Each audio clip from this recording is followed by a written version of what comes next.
Something new this week. Okay, I didn't know that. That's why I'm asking you. Because people were pulling sideways. Well, I always do too, because people don't want to back up. I mean, you know, that's where accidents happen right there. So anyway, that was Thank you. my one. You're welcome. Okay, do we have any public comments online? No, we None? don't. Okay. So we'll move on with the agenda approval. Brad, are you going to need anything?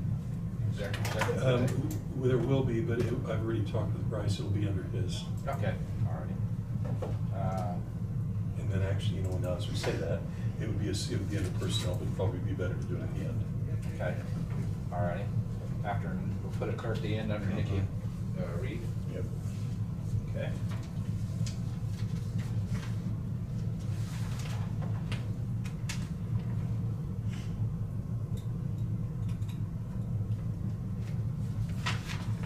Last but not least, okay. 10 minutes or so. I think so. Okay. 15, okay. Does anybody else have any other agenda approvals that they, or add anything to the agenda they'd like? Hearing none? Just one thing Okay. that was brought up, we probably need to have some type of, with our health director leaving here in another week, we probably need to have some type of Yes. a work session or something to see, or talk about the direction.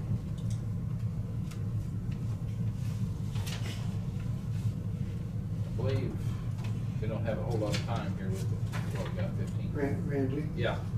Dave is going to request a work session for Wednesday afternoon. Okay. Okay, so we'll, You know, we'll talk about that. Proposal, what do you call it? Okay. A All right. report to get. And that's Ken is good. right. We need to, and probably, maybe we'll find out today whether we've had anybody's applications yet. With that, anybody else have anything? Turn it over to Tina for administrative business here as soon as she settles down and Stops wandering. and wonders, tells us where to go and what to do here. Oh, So- boy. So go right ahead. Okay.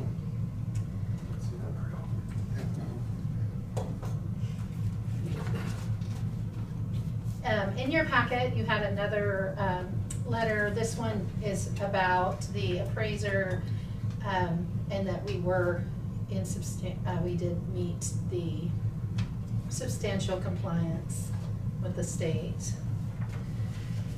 You do have one or two supplements in here. These do not need approval, just review.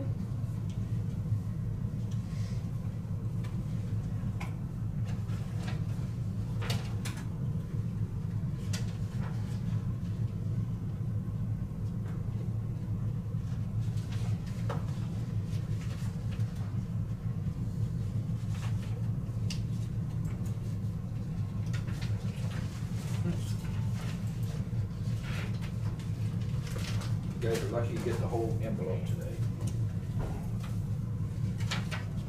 They're just supplements. I believe so, Behind them. yes. Okay.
Okay.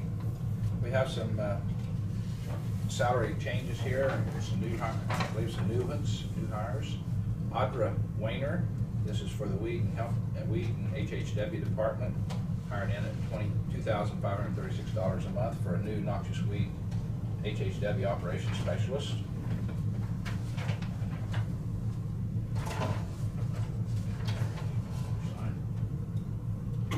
Already seen her out in the field. Really? Well, with Josh.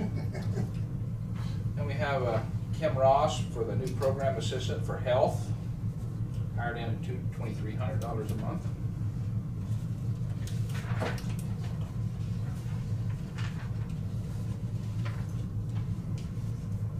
And we have Landis Goodman, new deputy sheriff at $17.84 an hour.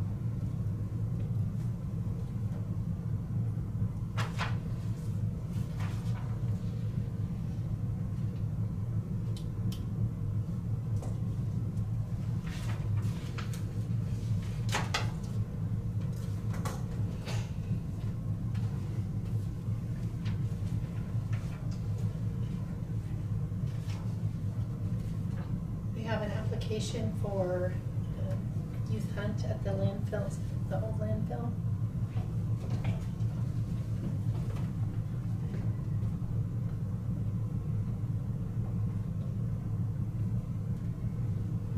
Okay, this is Clayton Jans from 402 West Grand Avenue, Hillsborough, Kansas, applying for it. Has every year since I've been before. Is that, I think so. I know cool. The other one has, but I can't remember, didn't remember this name. Cool. So that one, I think you usually do that approval by a motion and a vote, and then you'll sign the land, where it says landowner on that yellow card. I would move to approve the youth hunt. Okay, Dave has a motion to approve. Second. Second by Jonah. All those in favor, say aye. Aye. Aye, 5-0.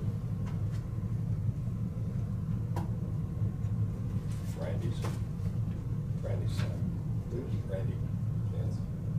Oh, it is? The Hillsborough Okay. Electrical Department. Okay. Randy Jans. He is he goes all over for big game. He's Cool. Cool. I think he got 2 last year.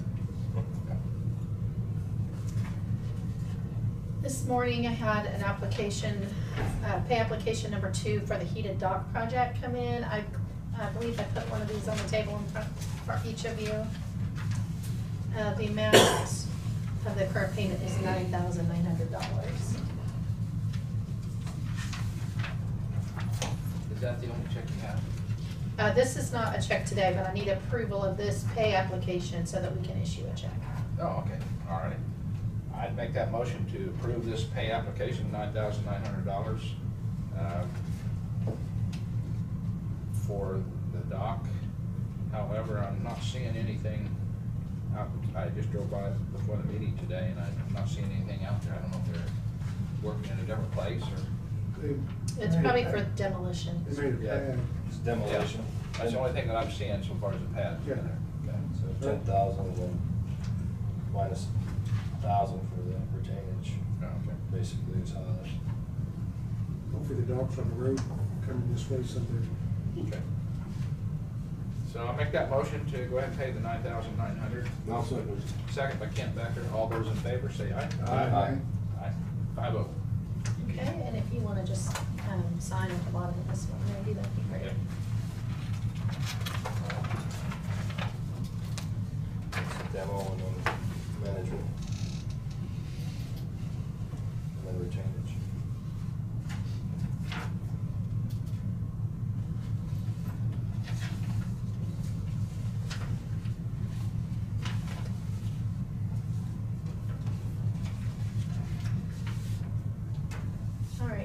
have, in your packet, we do have one early check for today.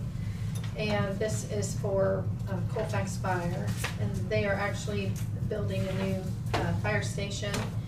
And I've also sent out bids to local banks because they want to do a lease purchase for a portion of it. And we're actually their bookkeepers, along with another fire district and some improvement districts. And so that's why. Check is for $55,000, correct? Yes. Can make a motion to approve that check for $55,000 even. Do I hear a second? Second. Second by Jonah.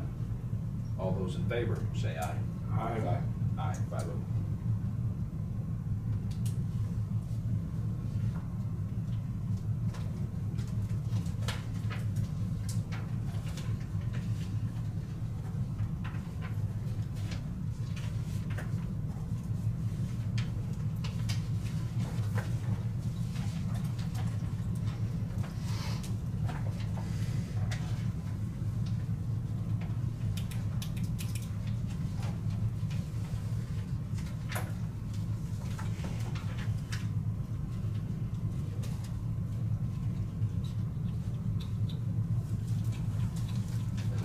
Seen up there at Ramona where it's going in at?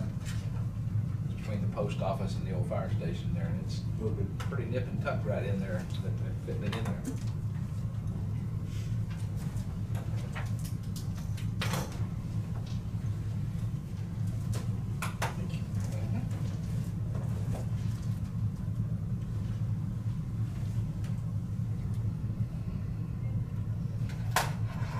They've been tough.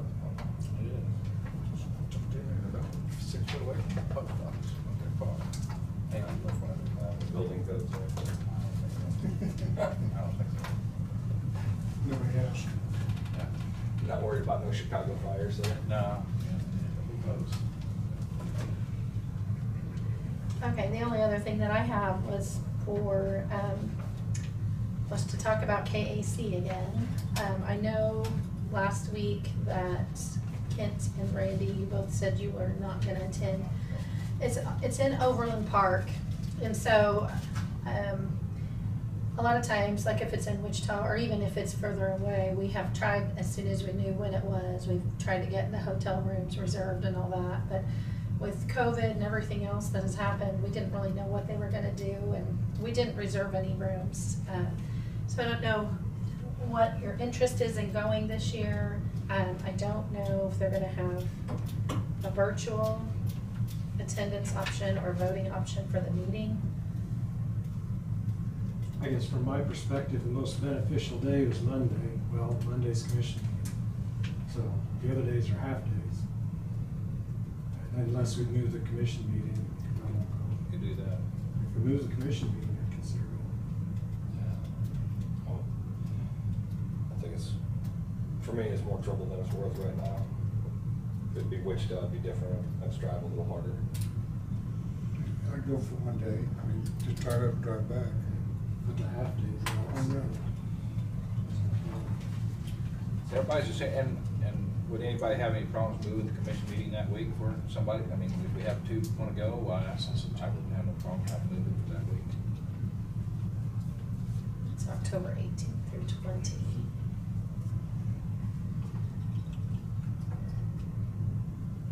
And the business meeting for KAC is 7:30 in the morning, Tuesday. And then, yeah, it's pretty early. The K-Camp annual meeting is Monday, the 18th at 6 p.m. And the K-Work annual meeting, which is our workers' compensation carrier, it is Wednesday at 5:30 p.m. And they want you to have a voting delegate for each of those meetings if you're gonna attend, or, and again, I don't know, I would think that they would offer some virtual attendance option. I thought it ended at noon on Wednesday. Well, what did I say? That K-word thing. You said Wednesday at 12 o'clock or something? Well, that's what it says. That's what I just read. It's Tuesday afternoon's all exposition, or Wednesday. That date's wrong. It says Wednesday, but it says October 18th, and I think October 18th is a Monday. It is. Okay.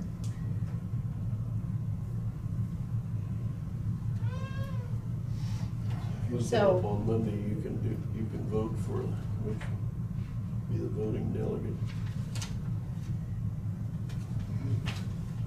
Would there be somebody who likes to go on Monday? I would, if I don't wanna miss the meeting. Okay, let's move the meeting into Wednesday. Can we do that? Can we legally do that week? Yeah, you Long as can we- designate whatever day you want to, you just have to. I'd like to go. Give a dog 50. Wednesday morning, okay with everybody for the Yep. meeting? Okay. Or Wednesday afternoon, which would be best? Do the Wednesday morning, Wednesday morning? if that's easier for everybody. Okay. 9 o'clock? Okay, so, 2 one-day passes. I think it's cheaper to do. The multi-day is $425, single day is $3. one day is $250. Oh, okay, The full conference, including everything, everything, is $425. okay. What I would like to do is Monday and then Tuesday morning, Just pay the full conference. that is cheaper to do the full conference. With that being said, then I'd make the motion. What date is that? That would be the 20th It's, then? Move the meeting to Wednesday, the 20th of that October? Yes, Okay. I'd make a motion to move the Wednesday meeting from the 18th to the 20th due to the Kansas City Commissioners meeting. Do I hear a second? Second. Second by Kent Becker. That'd be at 9 o'clock that day. All those in favor say aye. Aye. Aye. 5-0. okay. And I won't be here for that meeting, but Okay. Ashley can take care of Okay. it. Because I'll have to be at I have to go for the clerk's affiliate meeting, and it's 9:30 to noon on Wednesday. Okay. Okay. So, what are we doing? One day for, What do you? No, Would you go half a day on Tuesday? yeah, We'll do all day Monday and then Tuesday. we'll do it overnighter. okay. Sound good. There's something That didn't sound right. kind of twisted about So that. that's okay. So what you're saying is I need to register each of you for the full conference? Yes. And we need a hotel room for, 2 beds. Or I can take Or- her. or 2 room Just leave your car. for I'm too old for that. Monday night, That's why I work for a living. right? Dave? Hotel room for I have a Monday little night. under difference of opinion here. You will do the full conference for both of you, and both of you will have a separate room. Yes, please. Okay. And over, just one room for Monday night, correct?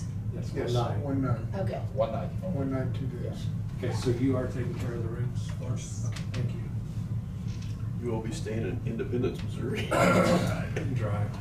I'll get you close. Yeah, I'll see if there are any cancellations in the conference hotel, and if there are, Tina's then got we'll do that. The hotel was gone the first day they announced the meeting. I know, but they always have cancellations, and the clerks always send things out at the end saying, hey, we've got 3 rooms we don't need, who wants them? They book belongs. So I'll just put something out saying we're So how looking many for some people, rooms. how many department heads are going from the county? I don't know. For Tuesday, for the county councilors thing. Cool.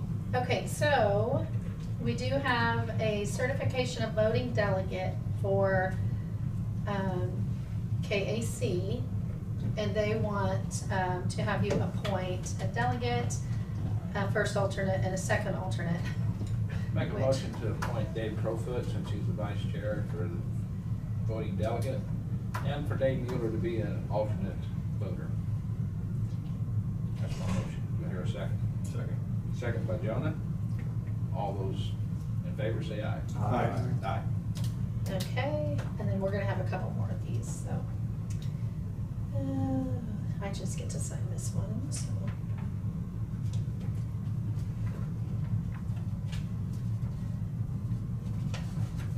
K-Camp annual meeting.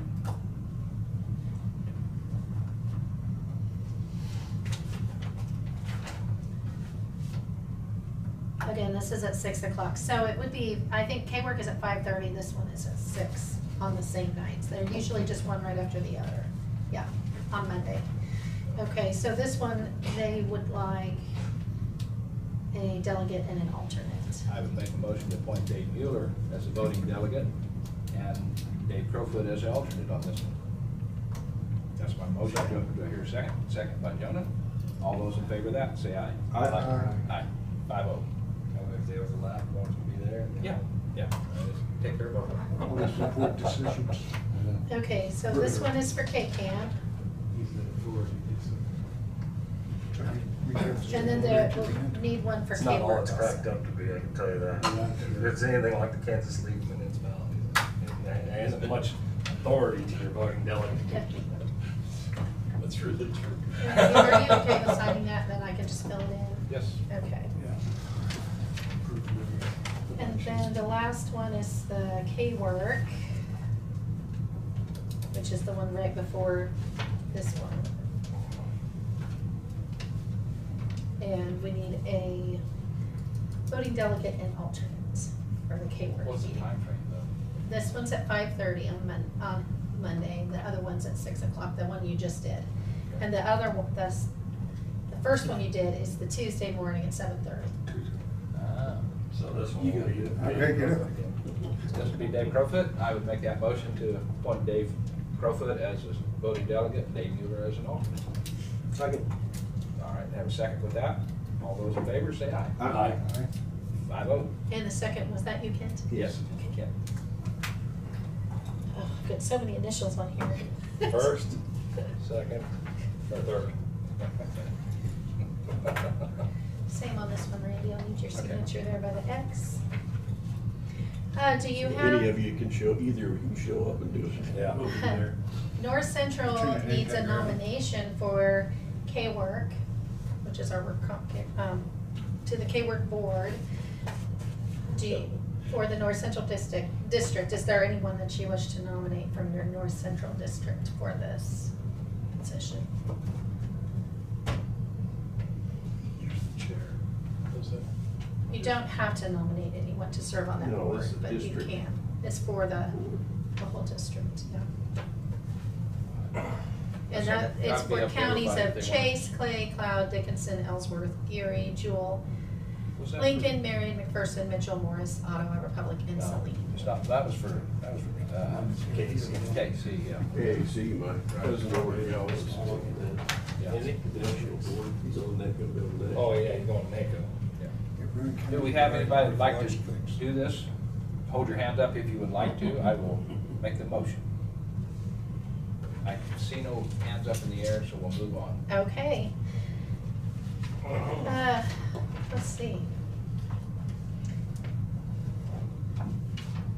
But we would support anybody that want to hold their hand up. Yes. 6:30 PM after the K-Camp meeting, Kirk and Michael is holding a client appreciation dinner. Would you like me to put you both on the There list you for go, that? When is that? You better not miss that. Yeah. When This is that? It's Monday night. Given the Well, I think investment. Dave and I bet both it's ought to gonna do be that. Okay, so that You is, know. Yeah. Everybody's out there Down for that. Well, no, Cook Fountain I'll Strobel tell has you- one too.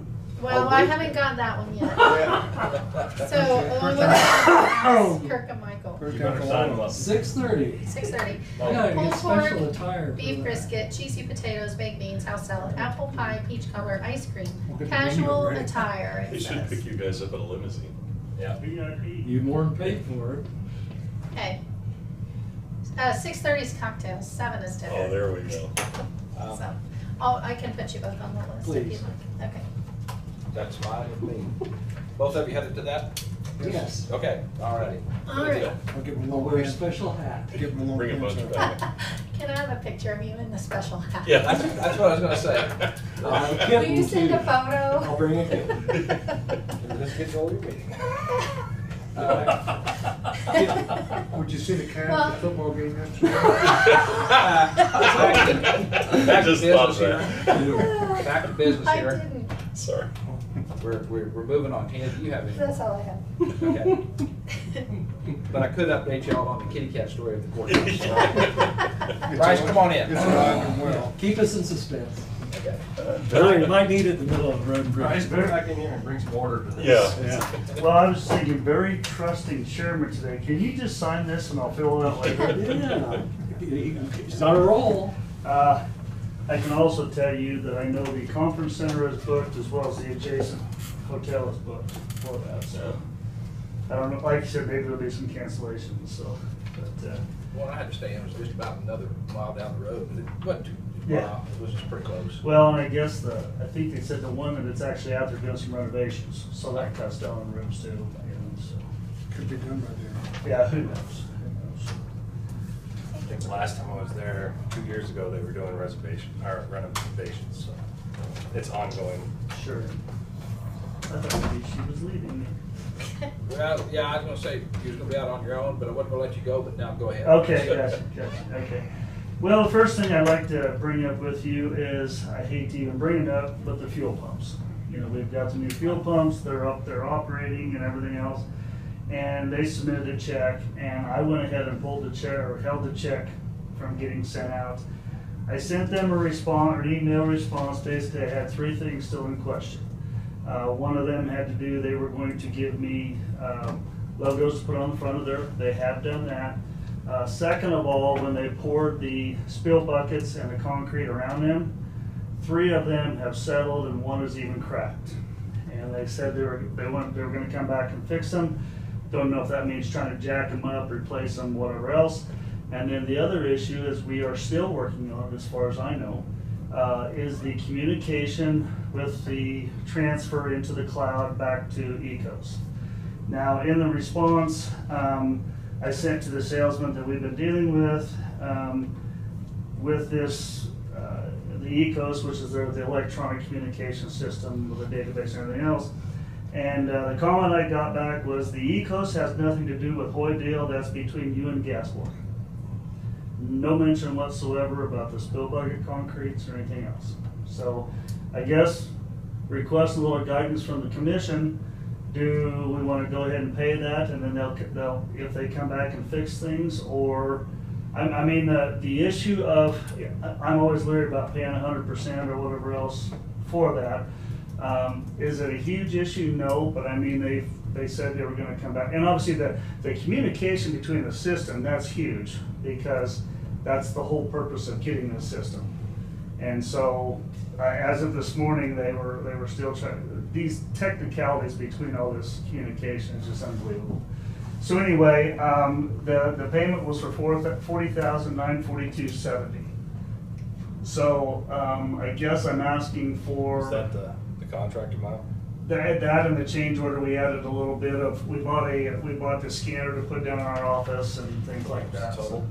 $40,942.70. What's the change order? No, that's what the check is for. Would you hold 10% back? or- Well, I don't know. Hold I'm just, 10% like any other contract. okay, I'm just asking, I mean, the check was already sent, but I didn't, the invoice came straight into the clerk's office, I guess I didn't see it, so.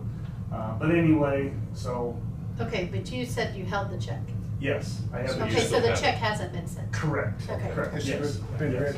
Yeah, I pulled it from when I signed. The check just needs to be rewritten. Okay. Minus 10%. And like I said, that's what I'm asking for. Can't we just have them do what they're supposed to do Yeah. and hold the check Hold the until they check. do? Well, I Because, wouldn't pay them a dime. yeah, Well, that's- Bryce, you said they gave you the signs, yes? Yes. So it's the spill buckets and this communication issue. We got that, is that true, that that's all sorted out and it's somebody else we have to contact? Well, And a lot of we times- don't have a contract with anybody else but Hoydale. Okay, Hoydale ordered the equipment, they got us in touch with Ecos, we don't have anything written with Their Ecos. problem, yeah. Well, that's what I'm getting at.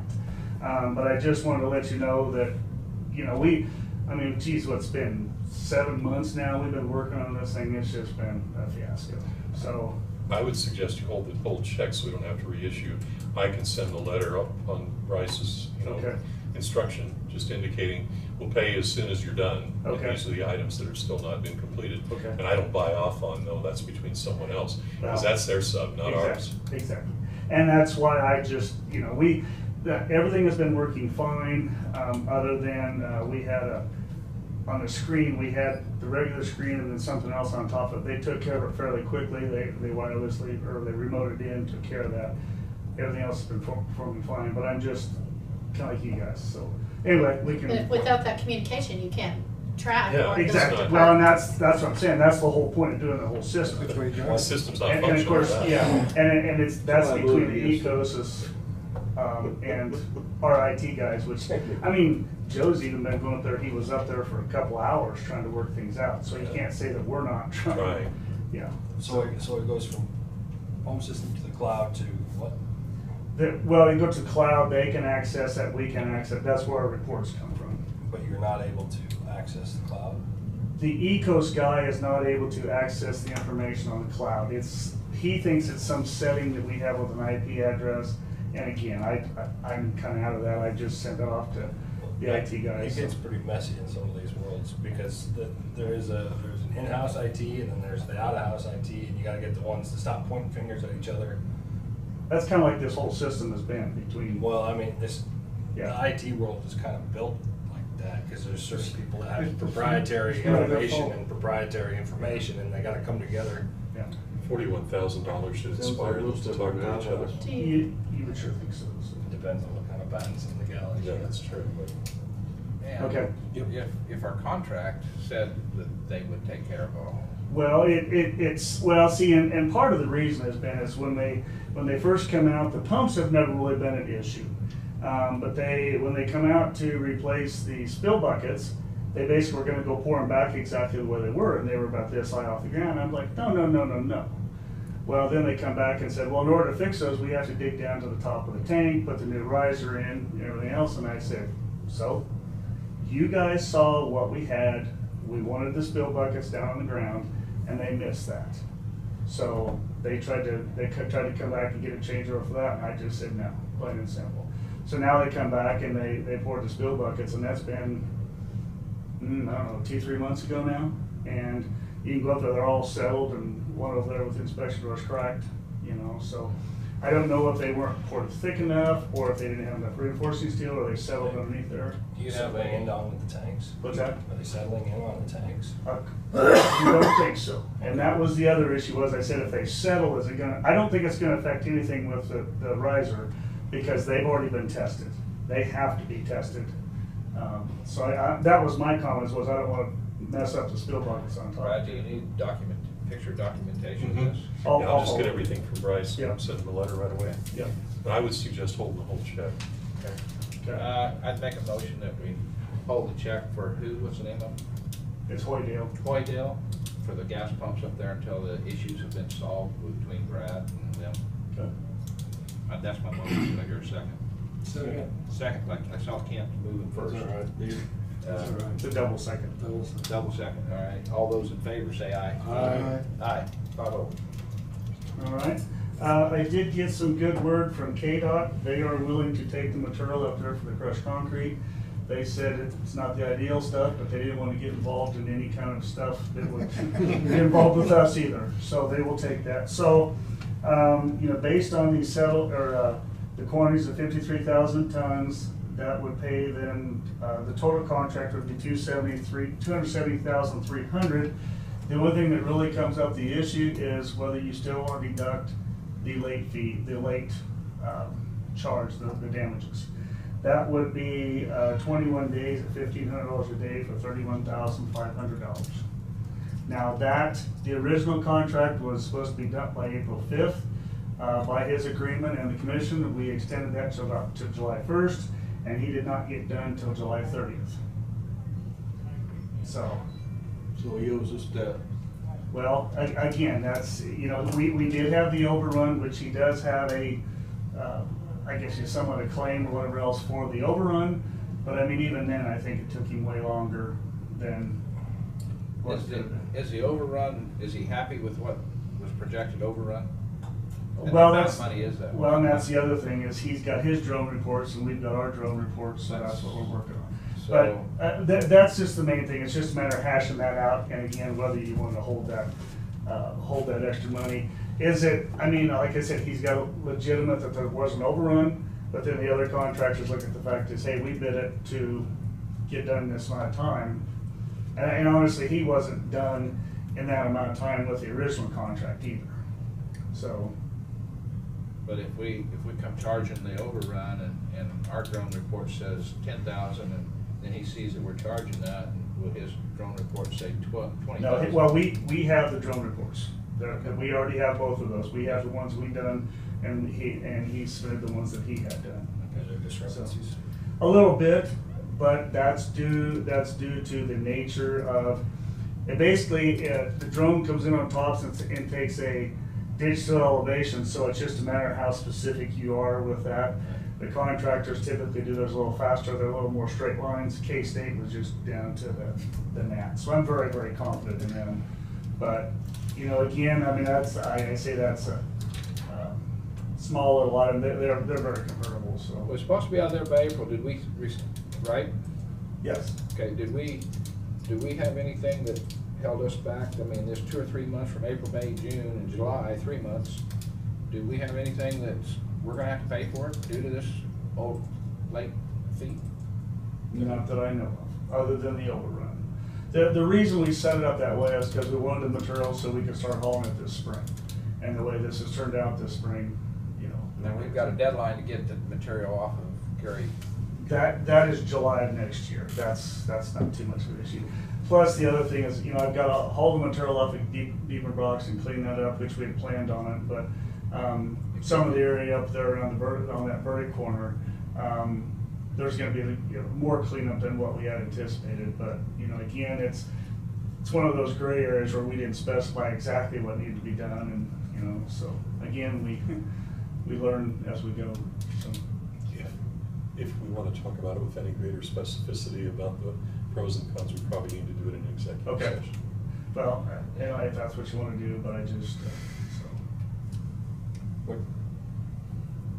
What's the cost of the overrun? I mean, what's the cost? The change order amount that he'd be looking for? Well, it would just be the overrun. What's the dollar though? Well, that would be, I think the original was 198, so approximately 72,000.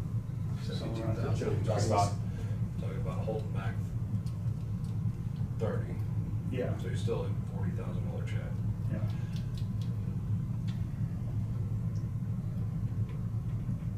What if you use the drone reports in his favor? Whichever drone report shows more favorable to him, and then held back for the damages. If that's what you want me to do, that's why I'm asking. So.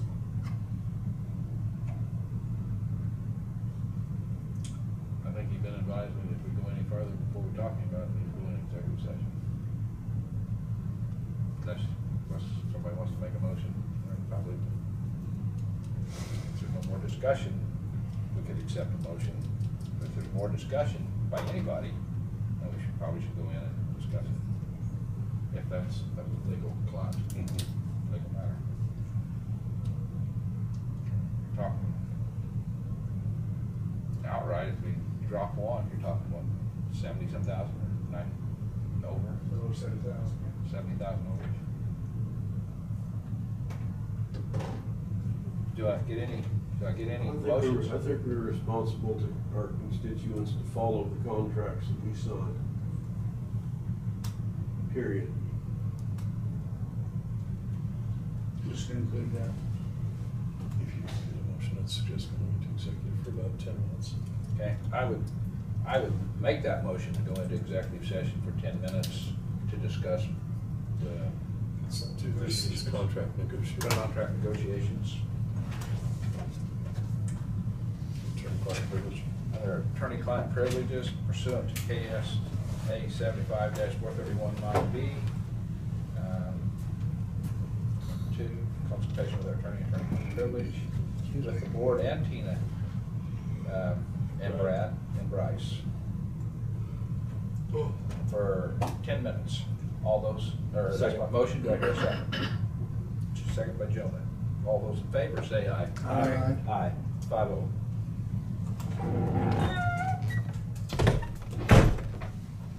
to you yet. This conference will now be There she is. recorded. Out of executive session,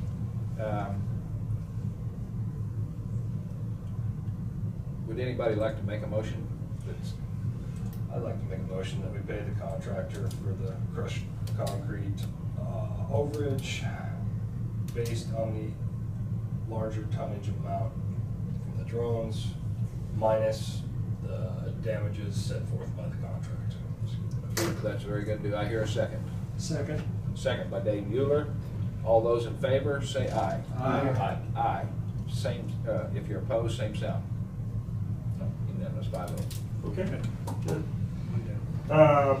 Just, we vaguely talked about this a couple months ago, but the Father Capon thing is basically a week and a half from now. According to Randy Frank, who's been working with everybody else, there is no demand for our county yard for parking yet, but I want to bring up the issue, are we going to allow people to park there? It brings up the issue that people park on our county lot and have accidents, whatever else, is the county liable, whatever. I mean, we can put up barricades, unless people want to move the barricades, we can park equipment in front of there. I guess I'm just asking maybe from the legal standpoint too, Brad, if we would be on the hook, you know, so. Is there a waiver? In some Could way- do one. Okay. In some ways, I'd like to see that area reserved just in case something happens. Well, that's the other thing, but the problem is if it's reserved for who? Are you Well, gonna give them a special No, permit or? reserve to get. Emergency Yeah. services. They, according to him, they do not need that as of now. So, They don't know how many people's coming. well, that's the whole point, is that, and he's been very adamant that the sheriff and the deputies will not allow people to park on the street, on the road.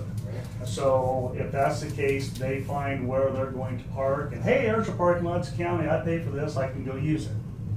So, Dave, your feelings was reserved for emergency Yes, purposes? emergency purposes, like helicopter. Right, But right. if they feel they have that handled, then I'm gonna back up and get Brad move forward with his talk. Yeah, about then I would overall suggest we parking. do that waiver and indemnification, and if we want to use it that way. So somebody has to be there. see, that's Direct traffic what I'm in, saying, who do you traffic. let in, who do you let Yeah. out? Oh, I'm with such and such emergency services with no ID, you know, that basically means I have to have one or two people there, or someone has to have one or two people there to let people in or out. Waiver and paid parking. Do you have a gate, do you? No, that's what I'm saying, if you want me to. It's just a whole put- box open. You just have to rope it off and then leave an opening where somebody's. Well, I've got two entrances Mhm. into there, so, We'd almost have to monitor it. well, that's what I'm saying, it's, again, I'm just, you know, requesting some guidance from you guys, because obviously, you know, we're gonna be liable for. So why wouldn't you just let go ahead and use it and not have to worry about manning it? Because if Well, there's the an liability, accident or yeah. whatever else happens out there, then they say, well, this is county property. Yeah, You're not your own risk. send us a bill. I don't think we can get away with it. I think you gotta get a waiver. Yeah. I'm gonna be more comfortable with some form of indemnification. Waiver from who? The person parking. Okay. But, so then that brings up the question, do you have to have everybody sign one when they go in?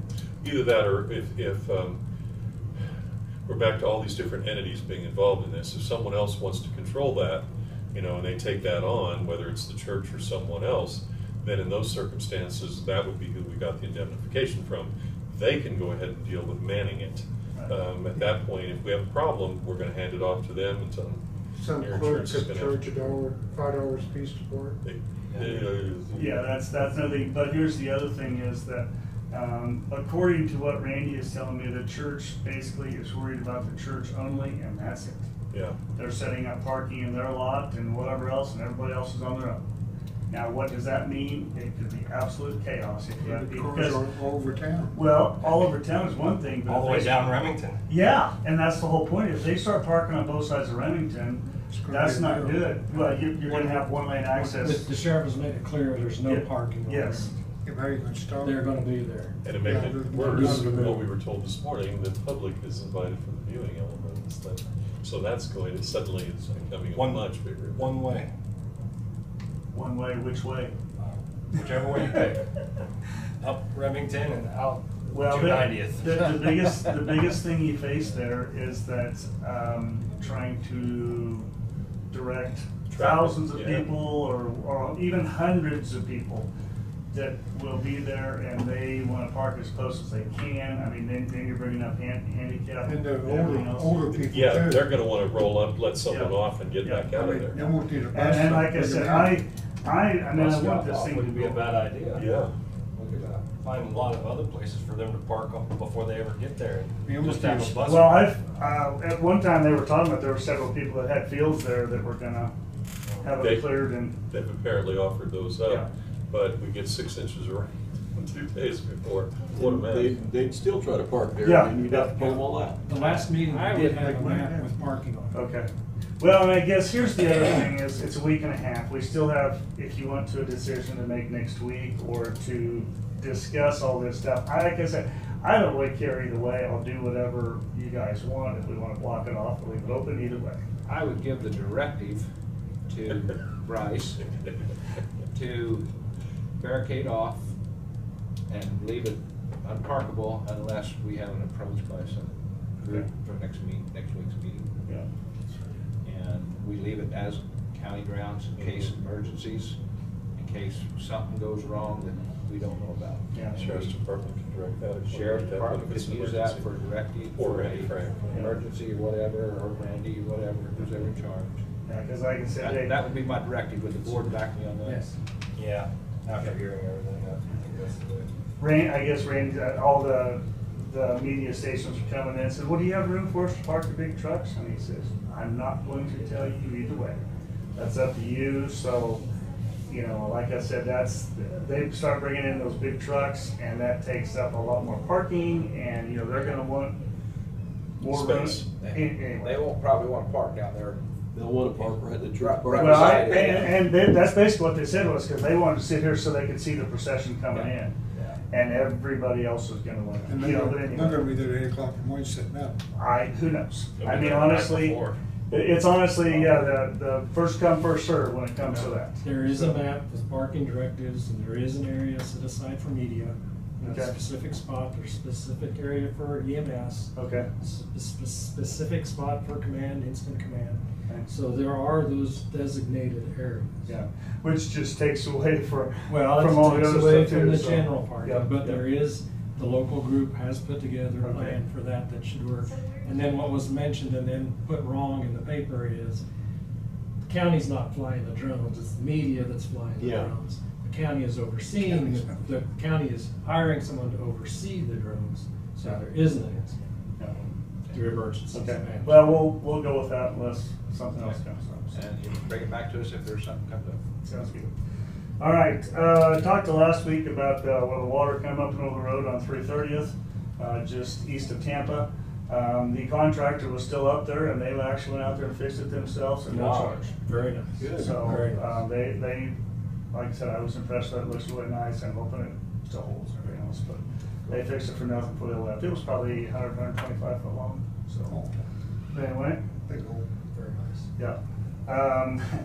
I wanted to give you good news that we were in the process of chip sealing Remington today. We got our chip seal out last week, running just fine, took it up to Pilsen and snapped it. Don't know what's going on. We got a new ignition switch coming, so anyway, so that was the plan. But anyway, we've still got in the works, so. Yeah, Yeah. the paint stripers should be here any time now to paint the 60th, the Nighthawk 330th, and they were gonna get to Remington if we had it ready. So, but he said he was going up to do some work, and I can't remember Clay or Dickinson County also. So he said he should be around. I'm assuming we could go through in a couple of days and get Remington done. They'll hit that before they leave. Probably on 15. They what? 15.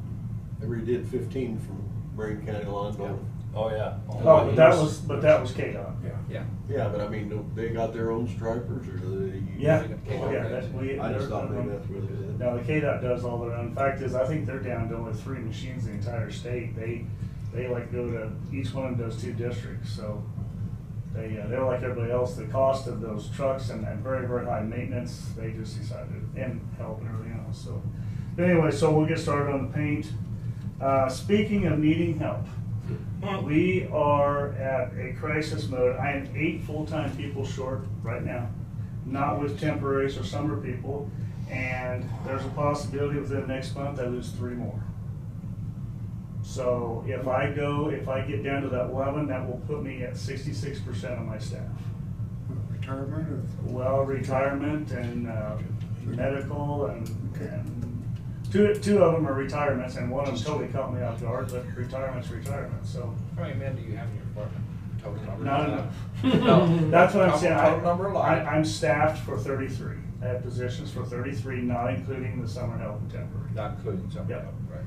So, but like I said, I'm 8 short now, and I don't know where you're gonna go to get them. well, I don't know. And I mean, one guy is retiring to go drive a truck part-time because they're gonna pay for his insurance. So, I mean, it's to say you got a pretty good world there.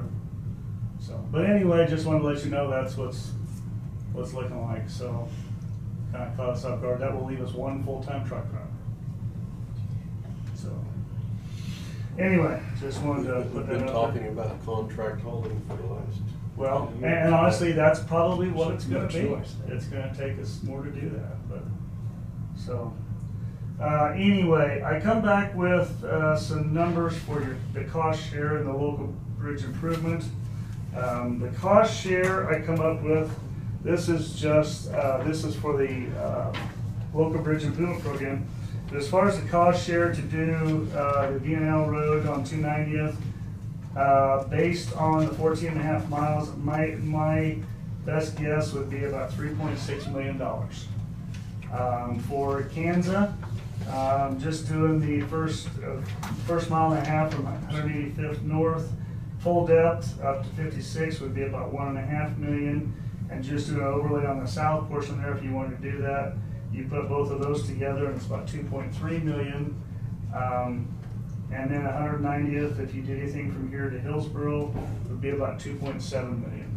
So you're looking at, none of that stuff is You're on doing this list. reclamation on 190th? No, You're just doing an overlay? I was gonna do a profile mill and overlay. Okay. But I mean, it's 11 miles long, so I mean, that's what hurts all the way around. So anyway you look at, you're looking at minimum 2.3 up to 3.6 million. So I didn't know what the flavor was to, and that doesn't include Indigo, which we had talked about was a 3 million, over 3 million to overlay that. So any inkling as to what you'd like to do? Obviously, Was that for all of Indigo or just from, what's that road? Well, 120th. 120th. Right, south. the 3 million or whatever it was they had before was for the entire road, so we can I come just- back and. Well, I don't see if that you either. turned and went down 120th, you'd still be roughly the whole road. Yeah, but I mean, the area south of 120th is the worst. Yeah. But the other portion is showing signs. Basically about 180th is south to Hillsboro, so down to 120th would be 6 miles. 6 miles south. 6 miles, you'd be picking that 6 miles back up from where we're at, Mhm. Gossel. Yeah. So, This just for bridges here? that's just for the local bridge improvement. Yeah, I just jotted this other stuff down. And like what I had planned for the 290th was do a mill and overlay. I put a little extra money in there because I don't know if we'd have to do anything with structures. You know, or if we wanted to try to put some shoulders on there or whatever else, that'd be a lot of extra work, whether we contract. Obviously, we'd probably contract it out because we wouldn't have the forces to do it. And the Kansas, like I said, the north 1.5 miles was a full depth, whether it's concrete or asphalt, I don't think it really, probably about the same price either way. And now one thing that you wouldn't have to do is, wouldn't have to overlay the 3.5 miles south of there on Kansas, even though it's all broke up. I mean, volume wise, it probably wouldn't meet the goal to do that, but I guess I'd say the two things that would benefit us the most is the least amount of total dollars as well as our share to what we're gonna put in there. So, and if you want, I can send you what I come up with here, just send you emails so that we can make an absolute decision. next week. But like I said, we're $2.3 to $3.6 million for either one of those 3 projects. So, and I mean, as far as which one would give us the biggest bang for the buck on community support, again, we're just gonna have to push the issue. So try to get as much as we can. But anyway, I'll get that stuff to you in writing so you can look at it and we can make a final decision next week on, so getting that stuff together isn't really gonna be much. So the information I did just give you is the local bridge improvement program, and you kind of talked about trying to find a road that had rock on it to replace a bridge. Well, if you look down there, right next to the estimated cost, I had DDD, which is dirt, and then R is for rock. And I just started with 3 tons and went up to 4 or 5 tons. Obviously, the 2 up on top,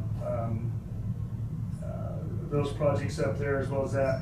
Honestly, knowing the history of what we had, I would really like to push for the last one on the top list is the Holly 80th to 90th. It's a 3-ton bridge that is only about 16 feet wide, if I remember right. We put up object markers, and the next day the object markers disappear. The guys can't get their equipment across there, so they pull them and lay them down. Not like they run over them. But anyway, I just said, this is 3-ton bridge. And I follow suit. Yep, we understand that. And it's rock down probably maybe a couple hundred feet south of the bridge that goes into the entrance to where this farm is, and then south of there. So ultimately, if this, and we'll have to do something temporarily, whether it's a shoe fly detour pipe or whatever else, or we're gonna have to rock 1.5 miles of road to get them going south, because the half mile going south as well as east and west are both dirt also. So, but anyway, I guess that's what I would push.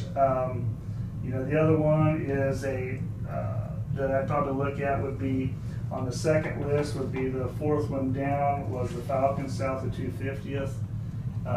That's a skewed bridge. I don't think, maybe the bridge isn't skewed, but the road kind of does an S-curve through there. It's in pretty bad shape as far as abutments and stuff too. So. Where's that at? Which one are you talking about? On Falcon south of 250th.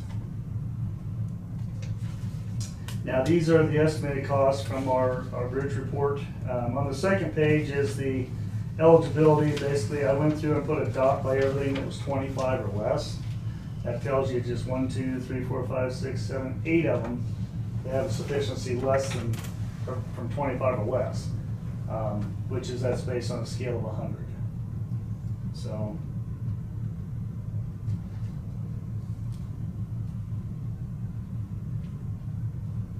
I guess the other thing is giving you this list. If you guys want to go out and drive them, look at them, whatever you want to do. Again, it doesn't take an awful lot to get the information put on the spreadsheet, but with the commission, I'm backing up here. This is bridges, so we're back to roads. I mean, you started on roads first, right? yeah, with cost share. Yeah, with cost share, and that's to apply for a program, right? yes. We The cost decide the share. cost. Yes, the cost. Well, and actually, percent we want to put in. yeah, the cost share is the one that was due the earliest. I want to say that was due the 24th. Yes, it's due a week from this Friday. Now, the local bridge improvement program is actually not due until October 8th. Okay. So we've actually got an extra 2 weeks there. But obviously the cost share, and again, the cost share is going to be like everything else. They're going to get hundreds of millions of dollars application, and however much money they have to give out. So. Right. But we've talked to 290th. We've talked that. We've talked Indigo. What other major roads have we talked here? 190th. 190th. Yeah. Kansas. Those are the 4 we talked about. Okay. Yeah. I guess in my mind, I thought the bond money is kind of where we were going to push Indigo, because it could be done. Because we're not real sure on just exactly how much base work do we do on Indigo. Right. It's more of a question.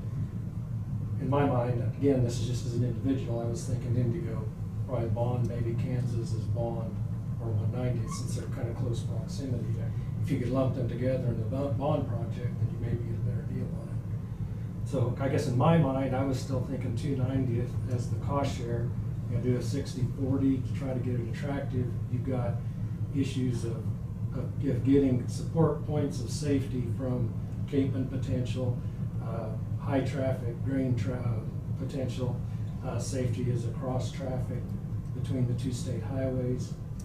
I would see it as a higher potential and price range for the cost share grant. 60% state, 40% county. Yes, you're the one that told me to up the, because that ups the odds, and I believe you're correct. Yeah, That may have cost us on the other one. I I don't never know. recall you saying never give them the last word. I did say I will admit making mistakes. It is learning. And if we can save our taxpayers 60% Yeah. on a project, 40%, 40%. Yeah. I would say 60 by 60%, getting yeah. reimbursed at 60%. so we get a $3 million project, $1 million. Yeah. Oh, I'm game. I mean, I'm game with putting a higher percent in. I really think that's the best option at this point on that. And if we don't get it, we don't get it. Yeah, Move I on. think But you still gotta move forward with the other projects that bond. So you're calling out for which? 290. From K-15 K-15 to 77. Between 13 miles. 13, Lincolnville Road. Okay. Yeah, Well, it's 15, isn't it? 14 and a half. 14 and a half. Because that, honestly, that road does get a lot of truck traffic, whether you're going to Durham, whether you're going to Tampa, whether you're going to Lincolnville, whether you're coming south into Marion. Safety, always yeah. come back to safety. Yeah. Potential of Capeman thing, proximity to Santa Fe Trail, school bus traffic. Of course, you can say that about a lot of other ones, but yeah, I can get 20 letters of support by the end of next week, easy. I think I probably can get some of our legislators on Yes. board with it. Yes. What about, just throwing this out there, but I know we're talking Indigo putting it on the bond thing, but the Kansas ain't got much time left right there by 56. Well, that and then right down at 190th is the same way. They're roaded both ways. Traffic coming to a stop and sitting there. And then plus, there's been some things happening about, you know, like right by the hospital, the countryside. Is KDOT more willing to work with you if you're laying with an intersection there? Yes and no. The turn lane up there was precipitated by container services and whatever else up there is supposedly expanding, but here's the deal. After they got this project done, they realized that there was such a turning movement going into there that KDOT come back and said, well, we need to make those radiuses wider. Oh, by the way, we don't have any money. We need to have the city pay for it till we reimburse you. Yeah, so to say that they're all for that, but that's a major highway. You know, the other thing that I'm hoping down the road is that on the traffic in the TEEP money, we had them look at the Pawnee, 210th, Old Mill out there at the reservoir. That may affect a turn lane off of 56 also. Yeah. Which I don't know how that would work. But anyway, that's down the road. But, you know, again, it comes down to the fact is that we need to do our due diligence to try to get a project with whatever we can do money-wise. So I was just throwing it out there because if it helps them, maybe they're more likely to give us money to help themselves. well, right. And I've talked to both of those places out there, the co-op of the grain storage and ag service, and you know they're all for this, but they're like, well, we really don't know if we should have to contribute any more money towards this because we're like everybody else, we pay taxes, and you know. Now again, the first half mile coming off of 56 on the west side is actually the city of Hillsborough. That's actually their property goes to the center line, so. That would come from the city, and obviously that would help the situation that the city and county are going together. But Yeah, because we paid half on the hospital road. okay, yeah, City paid half, we paid half. yeah. So anyway, I guess maybe that's Excuse me, had they been approached? who's that? The city. Yes, that was last year when it was just a preliminary thing, but I'm sure they're like everybody else. If they could get some work out of the state via us and them, you know, I think that would be easy. So I guess to get things moving, I'll make a motion. I would move that we apply for state cost share for mill overlay of 290th, 14.5 miles, approximately 3.6 million, and a 60/40 cost share. Second. Okay, I have a motion by Dave Mueller, second by Kent Becker, to go with a 60/40 cost share, 60% state, 40% county, at approximately roughly 3.6 million. Any other details on that? Is that it? That's your motion? My reason for it is I think it's our best shot at getting cost share. Okay. I'm not belittling the other projects. Right. In fact, Yeah. I am Yeah. raising theirs Yeah. because that funding we can do. This is, we Yeah. may not get it. Yeah, yeah. No, This is just an I think application. it's a good shot, and I think. And we need to move on the other projects, but we can do Yeah. that through the bond approach. Right. So that's the motion. Is everybody clear? All those in favor, say aye. Aye. Aye. 5-0.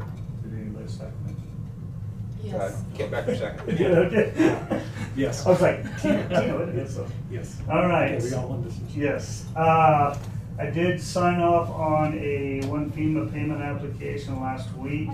This is for our Class A reimbursement, which is immediate emergency traffic control and things like that from the flood in 2019.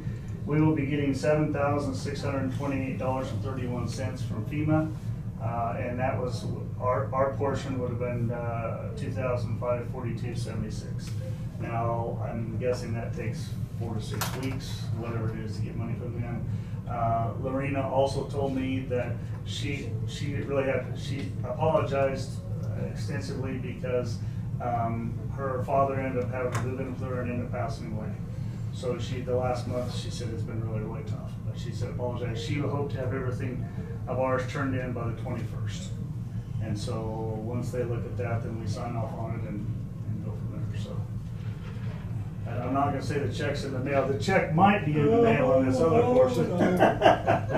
So On those FEMA deals, they are specific where the money has to be used, right? well, it's just a reimbursement for what we've done, But right? specific on And we have documented every place that it's done, the equipment, the personnel, the whatever else. It's, But is this a sign off for all we're gonna get from 2019? yes.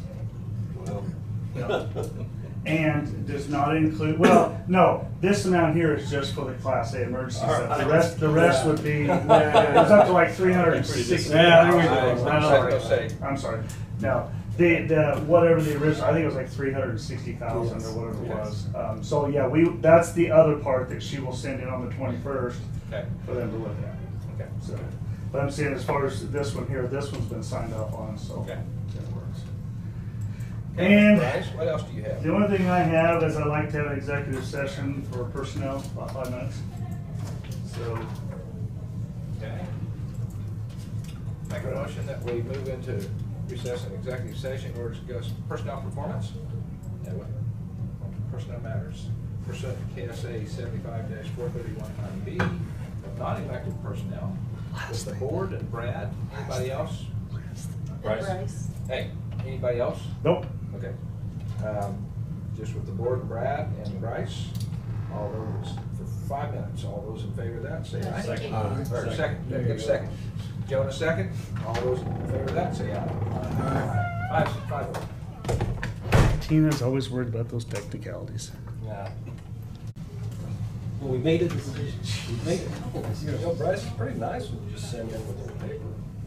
So I tell you, we could have Bryce come in every other week. I would love to Just send put in it- little papers, see how well that goes over, but, well, unfortunately, these are pretty big stuff today, so. I could give you a weekly update as to how many people I have. This conference will now be recorded.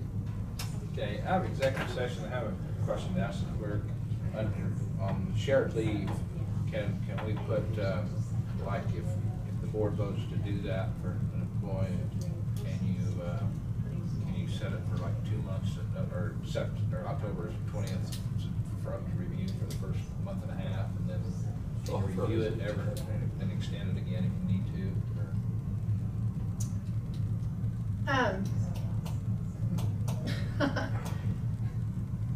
I need to look at the policy Okay. and see exactly what it says. I'm sorry. No, I'm sorry. I didn't know what it was about, Tina, that, or you'd have been involved in this, but I didn't know that, so. But I'm just So- asking if we could do a shared leave. and- The way that a shared leave works, there are certain requirements that an employee has to meet to be able to qualify for it. Okay. And so first of all, if the employee does not qualify for it, then the board would have to take some sort of special action to override the policy, Okay. to allow them to qualify. The way the shared leave works is supposed to be for like basically then, it's, you go out and you seek donations of leave for within the department that's affected first. And if you need additional leave, then you go out and request the leave from other departments. Okay. And it's based on what's donated. So if nothing's donated, then there is no shared leave available. So that's kind of how it works. We don't just have a leave bank that, Okay. that we allow people to Right. put leave into. Right. So there's a few kind of questions there. I'd have to look at the policy and know what you're specifically wanting to do, to know if that's it's a possibility. So I can look at that a little bit later, or however you want to. Okay, then I would advise the board then, with knowing what you just said, that if you give a shared leave to some employee now that's maybe been employed, actual employment date for this time, may be very short, but if you give that to that employee, are you setting a precedent? The next, if the board goes over and does something above the policy, then would that set precedence? Yes. Yes. Absolutely. Okay. I think every commissioner knows and sees what I'm looking at then is if we make this special allowance here for anyone, that you may be setting a special for somebody that may be here 3 weeks and need it. Yeah, so. I guess what I would ask is if Tina could bring back the conditions of the shared, since I'm new, just to help me out. What are the conditions or under policy for shared leave? Okay. If we can review those a little later. In today's meeting? If we have, Okay. you know how the day goes. Yeah. Okay. But if Yes. possible, I think the first step would be, for me anyway, finding out what the conditions are. You bet. We can do Since I that. haven't, I'd appreciate that. You bet. We all need it, Dave. I think Okay. We all need to be up. Well, that gives us, that way we can follow policy. Mhm. And if we need to make an exception, then we cross that bridge. Okay, all right. Okay. So no decision at this time unless no decision at this time, bring us back some more information. Okay. Thank you, Bryce. Other than that, that's all I have, so Okay. before I ran out of here by my. Okay. Yes. Thank you. Thanks.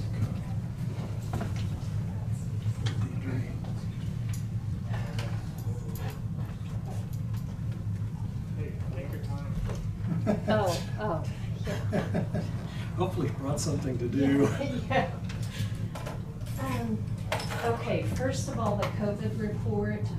As of 8 o'clock this morning, we had 54 active cases, 1 hospitalization, and 25 vital statistic confirmed deaths.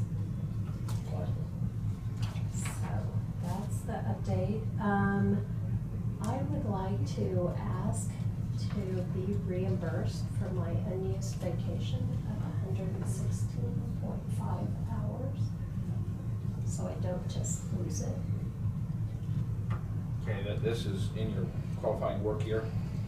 Yes. Okay.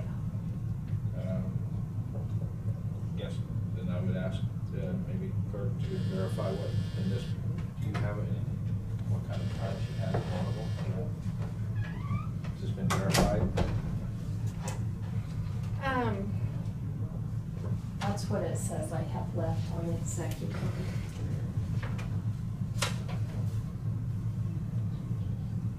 16. I mean, I've got, I know what it's, I haven't seen it. I've got to verify it by somebody on Okay. payroll or clerk or something. Just follow. I think that you might want to have a discussion about that in executive, and I can pull the actual numbers too. So. Okay. So how long will it take you to provide that? I don't think it'll take very long. Okay. I'll let you go ahead and leave the meeting. We'll hold the meeting then until you get that provided, and then we'll go into executive session. Okay, so while we're waiting, I sent you the memorandum that I wrote for Tabor for quarantine and isolation. Do you have any questions regarding that? Does it involve more funds, or is it just an authorization to use? Or? It is, they requested a health order be written, and I really didn't feel comfortable writing a health order, so that's why I wrote the memorandum. Because it applies to Tabor. My understanding is Marcy has been working on this application with Tabor through the EM department, and this was what was required, along with, I had given them statistics and such. I guess I'm just wondering, what's the objective? Are they trying to They're get trying to funding get from the state? funding to reimburse for, during this summer, they were holding some apartments, and last year during the school year, they were able to use a house that Tabor owned to do the isolation and quarantine. This year they're full, so they don't have facilities for that. They redid the hospital last year, and evidently during the winter the pipes burst, and so it's unusable. So they're asking to be reimbursed for the rent, and that's the way I understand it's an agreement, would be an agreement with FEMA and Tabor. Okay. But they needed this information to support. I was ironing it down. I was trying to figure out if it was the ARP stuff, and then does that lock up some of our funds that we're trying to? No, at least the way I was told, it's not Okay. county funding. And therein lies the problem with the health order.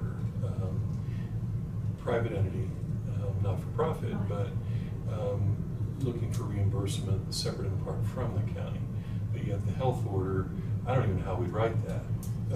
Our problem is, we've talked about this before, given the circumstances with the private entity, we wouldn't just write it for one, it would be a county-wide typically.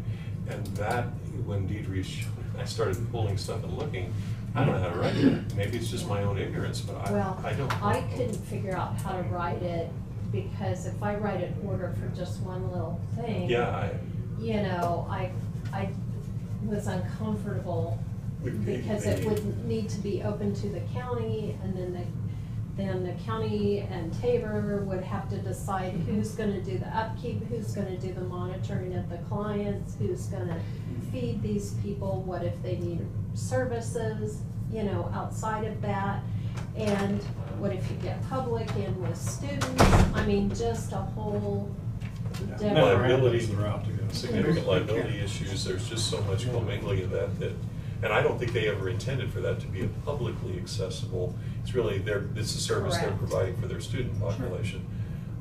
I don't know how we write that health order.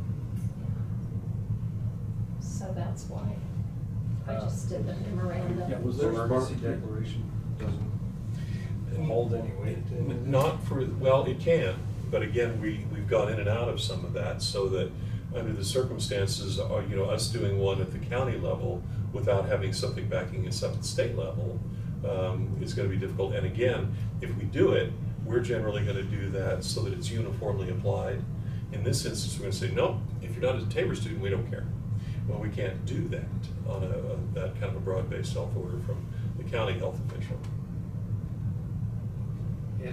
In your opinion, you're being asked to step outside the county's boundary line and do something, is that correct, the way I see it? In my opinion, I just, I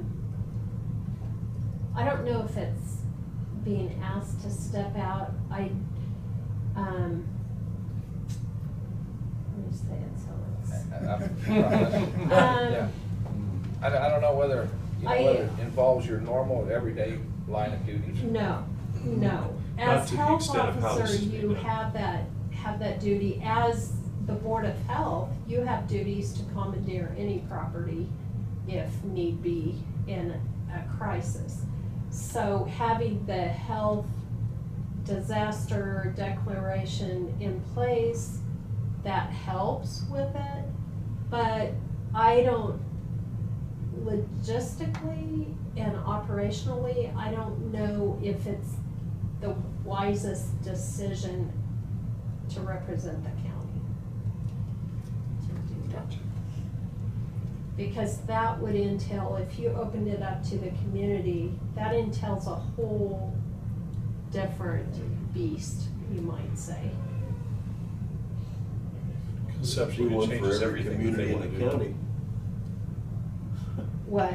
We have to do one for every Right, community. right, I mean, if, you know, if, technically, if schools wanna do that so they could put parents who were, I mean, I just, But with the memorandum, it's yeah, not an issue. I mean, I do think it's necessary because, and what Tabor is generally will do is if kids that can go home will go home. But if you have kids from like California who have no vehicle here, you obviously can't send them on a plane, or kids from out of the United States, they obviously can't get on any. And the hang-up tends to be they're a private institution, not for profit in nature certainly, but a private institution, and we are public in nature. And so us doing an order that applies to a private institution only when the public entity that is represented by that health officer is the entire county, just is, it's incongruent. There's just not an easy way for us to do that. There's not a way for us to do that I know of at all, Yeah. readily. And that was kind of my concern. We couldn't, I didn't feel like we could even write it. I was given the states, but that is the state and the local, there's some different issues there too. Quite a difference there when you stated, like Brad stated it there, that, you know, that is a private institution. They have the ability to tell, unlike KUK State, Wichita, you know, Board of Regents schools, they have the ability to do some things that those public institutions can't. And even that would be difficult for us to do. But when they're fully a private institution, our ability to tell them what to do, it does exist because they operate within the county, but not separate and apart from the rest of the population. And if you set this up through them as a private institution, but we're gonna say, well, if you're gonna tell us to do that, that means if Joe down the street needs a place to go from his family, and they're not gonna be real thrilled with the thought that, I mean, we could have to take anybody from anywhere, anybody, basically on the way we would write that order. Wasn't there Sparks money spent on the old hospital? Making Well, that's what I the don't Mennonites remember. donated. I know the Mennonites donated Yeah, I don't think stuff. Sparks I don't know if donated. it was donated labor or donated material. But the Mennonite did do work. Yeah. And so I don't know who originally started that all, but someone, I guess. Dropped the ball. Do I feel a consensus here that this is something that the county probably don't need to be involved in? Well, See how we just can. the memorandum is not acceptable? Or you wrote this, is that, I think that, is as far as you want my it? understanding is that memorandum means that I do agree that people need to be isolated or quarantined away from others. Okay, So I felt that was the best route okay. to go. I don't, but you had to quarantine, you had to go to your house, and I think that's what we're coming down to here, is even though But he these people sent are. his wife away. His wife had to go somewhere. That's beyond the point. But I mean, that's still the point, is if Yeah. you did that, you would just I about was have one of to the- do one the for quarantine every guinea pigs. community Still not happy about that. in the county. If we did a health order. Right. Yeah. Yes, yeah. I mean, to me, this letter is like a letter of support for someone applying for a grant or someone for, you know, correct? Yes. I mean, this doesn't give us, We have no privity of contract. I mean, there's just so many Right. ways this doesn't work. yeah. But the memorandum works, is what I thought. Mhm. Yeah, It's different than the whole health order, definitely. So what's the Leave it- problem? Leave it live. Well, Leave it I just live. wanted Okay. to let you know that I was asked to do a health order, but I did a memorandum. Okay. So I wanted to inform thank you you. that Now we understand Why we didn't do that's this. why why we didn't do a health order. I didn't, yes. Okay, Yeah. good enough. Very good. Okay, back to the original question of 116 hours on vacation pay. Going to executive session for personnel. Okay, all right.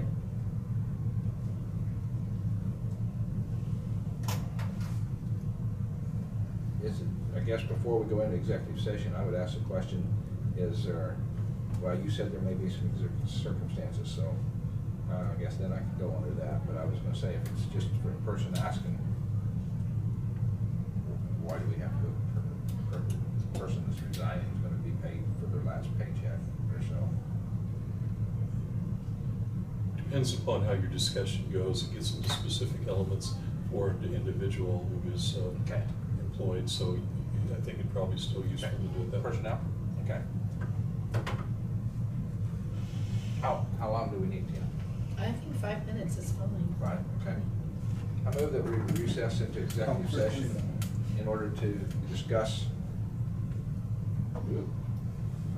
personnel, Matters of non-elected personnel. matters, for personnel matters of non-elected personnel pursuant to KSA 75-4319B for 5 minutes with the board, Tina, Brad, and Deidre. And I think I will get into the performance. Mhm. So say, it's to discuss personal performance under that exception, so. For 5 minutes, all those, or do I hear a second? Second. All those in favor, say aye. Aye. Aye, 5-0. We'll have 5 minutes. Yeah, open the doors up too.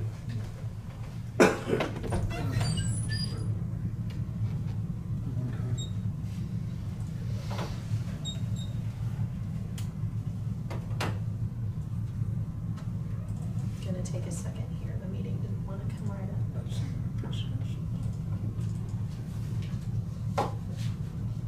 Unique circumstances.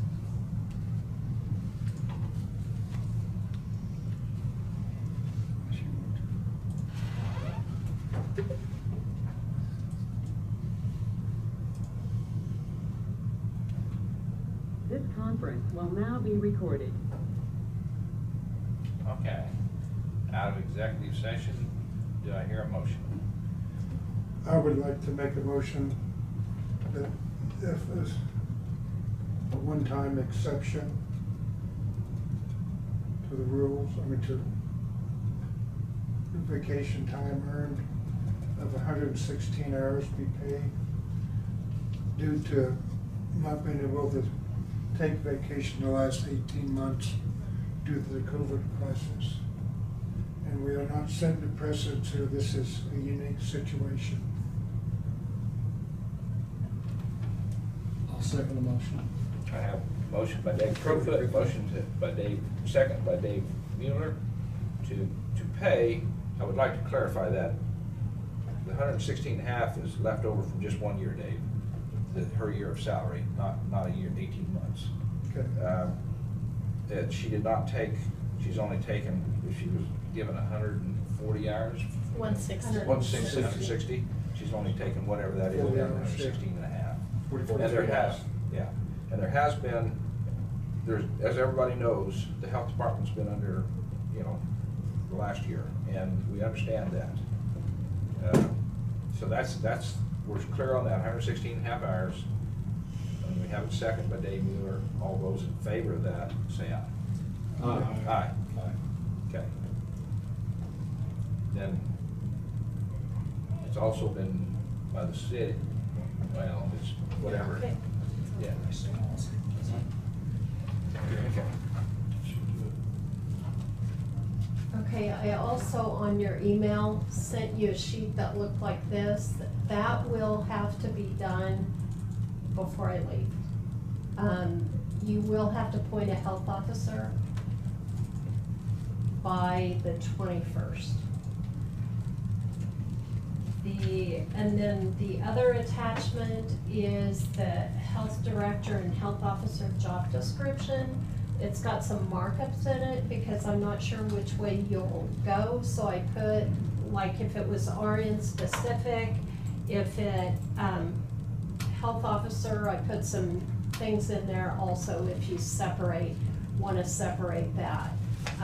That under the experience and the education, I just put some suggestions. The highlighted areas are specific to a nurse. So, For the directors. right, so that may have to be tweaked depending on which way you go for that. Would you be willing to have a work session with the commission? I think seem to be a lot of issues we need to sort through. Yeah, I do have, I have a list of issues Yeah. that we should get. And time's getting critical. Yes, I did take the liberty of calling the Harvey County Health Department. Lynette, I mean, they're swamped as all health departments are right now, but she would be willing to take a phone call. If you all could meet Wednesday, she could take a phone call at 1:30. And what everybody's okay with, and probably be to get here and get started before that, but Yeah. what time would you start? 1? Wednesday? Everybody okay with that? Just be a work session. Work session Yeah. for health department, that's the, Health department leadership, Health department or leadership, transition, or Yeah. interim. or- Because there's several things that, like the PIO, I would suggest that Tina maybe be the PIO. Not really anyone from my office prefers to speak with, like the press.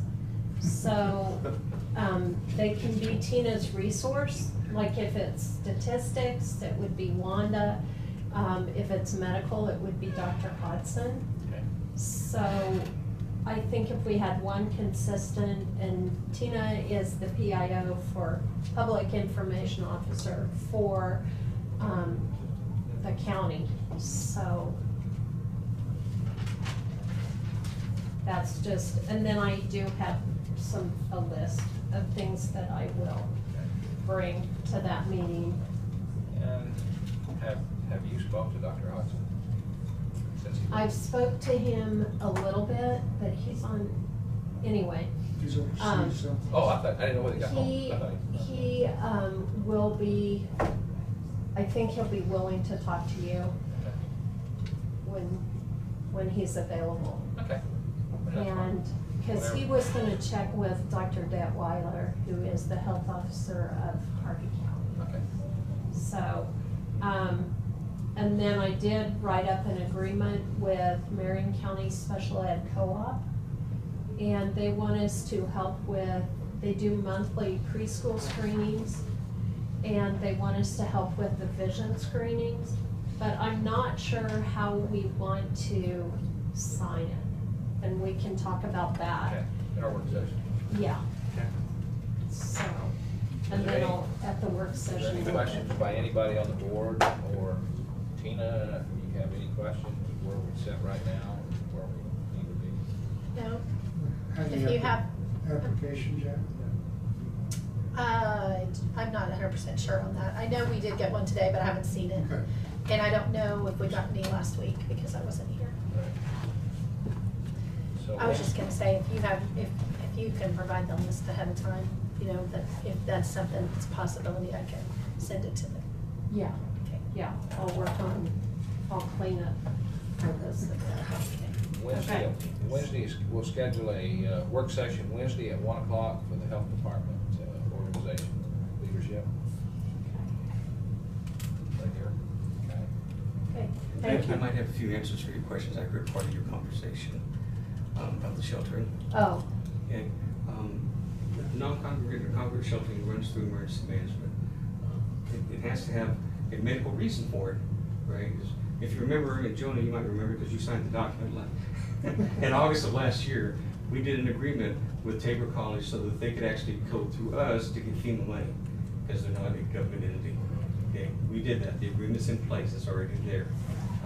And as they did in this last term, the last year or so, they kept track of all their records and things like that.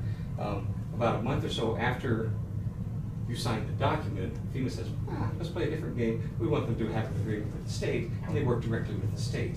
Now, the state has rescinded their declaration. We kept ours in place because I had a feeling there was going to be something happen. It's a good thing we did. Since the state has rescinded them, now it has to be between us and FEMA. And that's why we need an order or a document from the health department saying that we have a COVID issue. And that's what it is. The school's going to do this.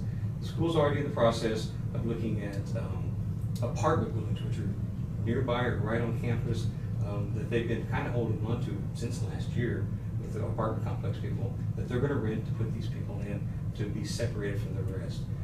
As with most students, if they can't go home, they send them home. It's just like when Deidre has sick people, she sends them home to go stay, to be quarantined of some kind. So that's how that whole process works. And this is just in order to get them reimbursed, because we as a county really didn't do much with it at the beginning because it all quickly turned to the states, and they did all the paperwork and everything else.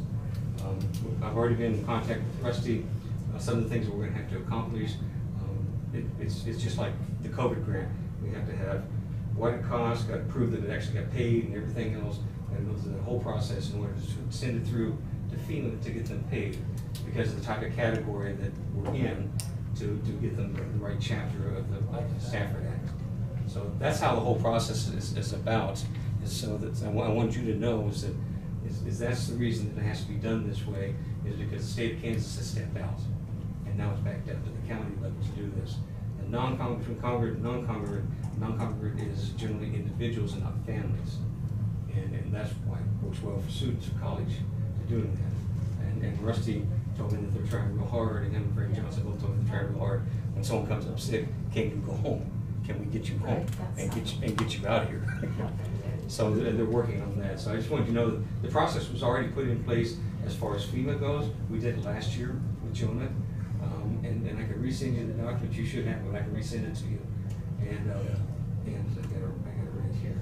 I think it was August of last year. If you can send me a copy, Randy, that answers the privity of contract. Still wouldn't deal with still have the same concern about the public health order, but with the memorandum, we could probably solve that because it would create the temperature. Which, you know, Saline County and Johnson County, they did memorandums too. Yeah, I think that for theirs. They did simple memorandums and not an order. They did all that.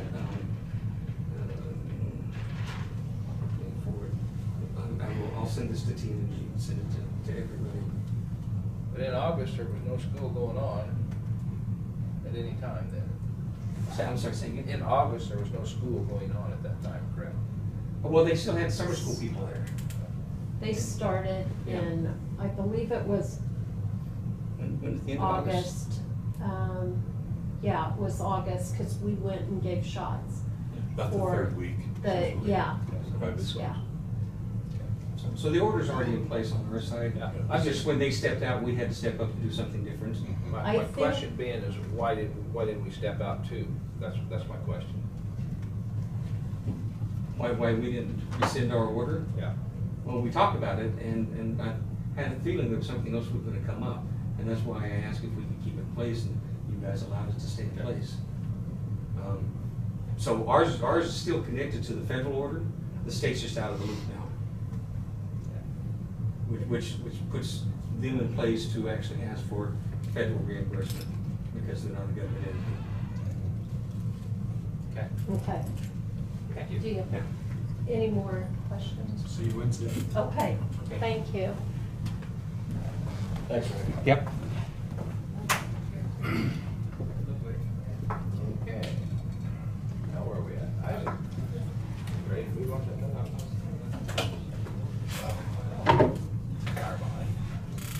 We're good. Isaac, good afternoon. Good afternoon. I was coming in to kind of talk about that grant that we discussed a couple weeks ago. I was able to get a hold of a couple of grant writers, and I got a hold of a lady that had hired grant writers in the past and had worked on this specific grant that we were going for. And all of them advised me to probably put it off for a year. They recommend at least starting about 3 months ahead of time minimum.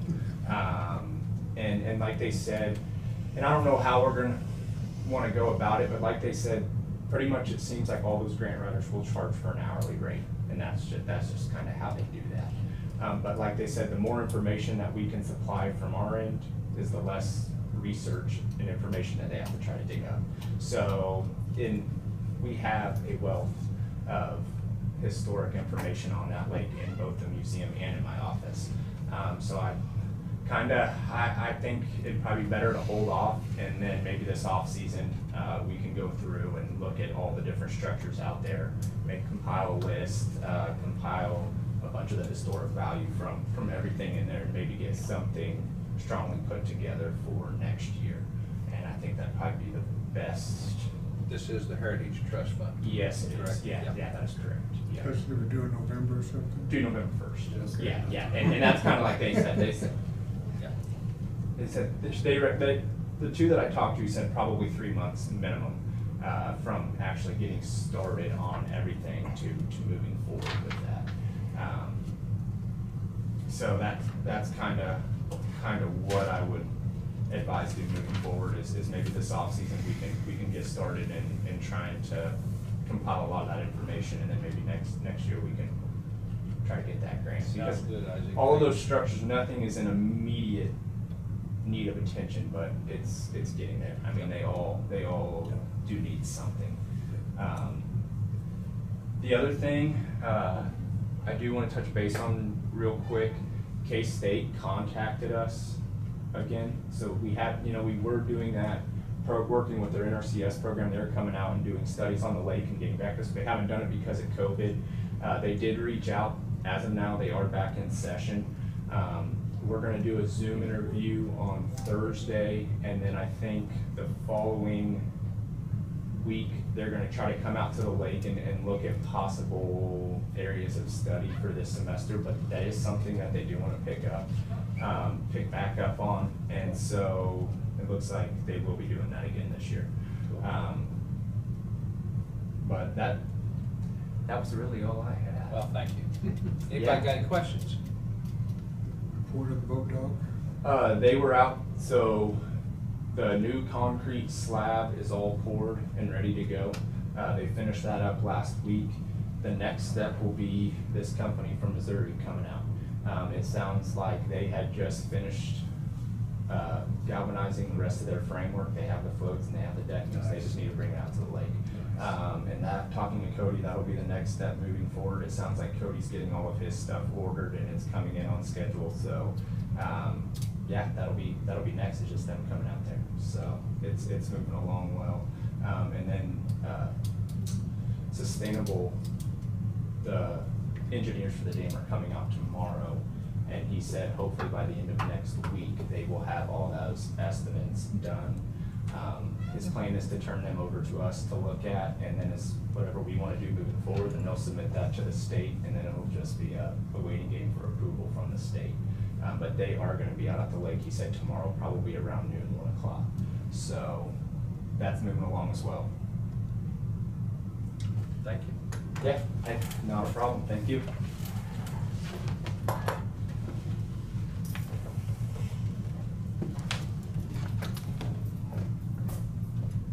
County appraiser, Nikki. She's down there waiting on us. Yeah, she's on. She's been keeping an eye on us. Or at least an ear on us.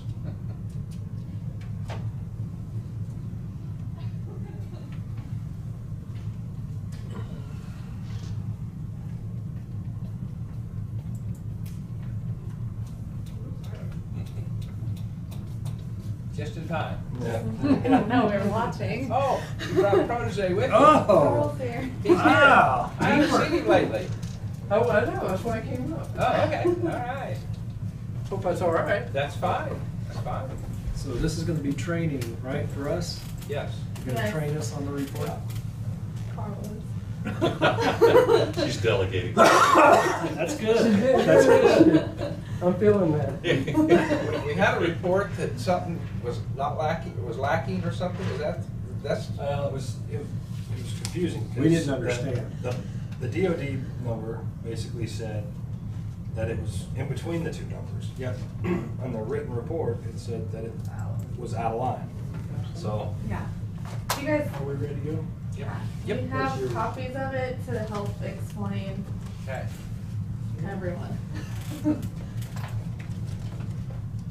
Thank you. Here you go. And up in the corner, there'd be page numbers so we can go back and forth and you guys can see where we're at. Okay.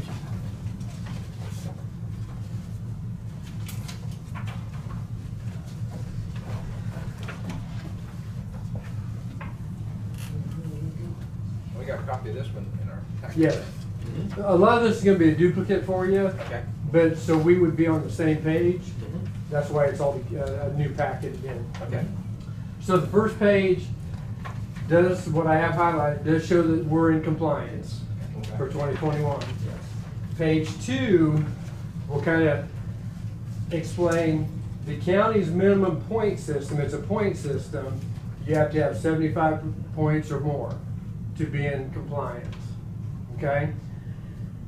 So if you go to page 3 and 4, 3 and 4 will actually break down the point system. On the bottom of page 4, on the very bottom, it shows our overall score is 96.9 points out of a possible of 97. Okay? What's extremely confusing though is if you go back to page 3, under statistical performance number 1, we highlighted some ratios there. What that's saying is under commercial and industrial uniformity, the COD, that stands for coefficient of dispersion, we were out. Okay, that has to be under 20. And the lowest number you see there is 26.7. So by that number being higher than 20, takes us out of compliance on the commercial sales that took place in 2020. So what's the 66.9?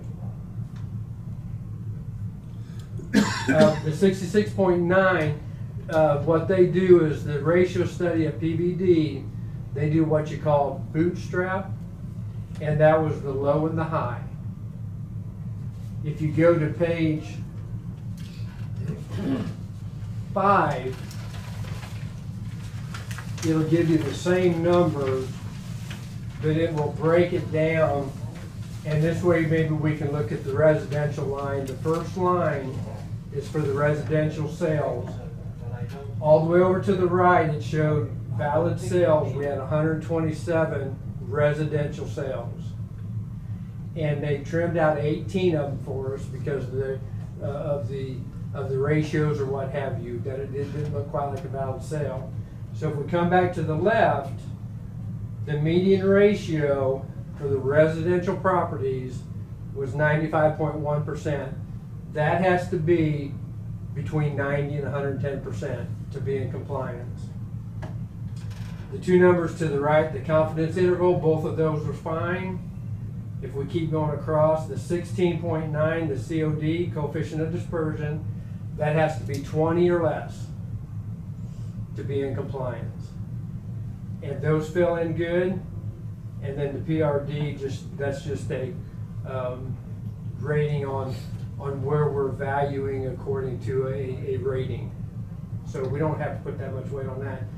The big line though, that where we didn't get our points, is the median ratio now for the commercial was 123.4. That's higher than 110. So that would be a red flag there.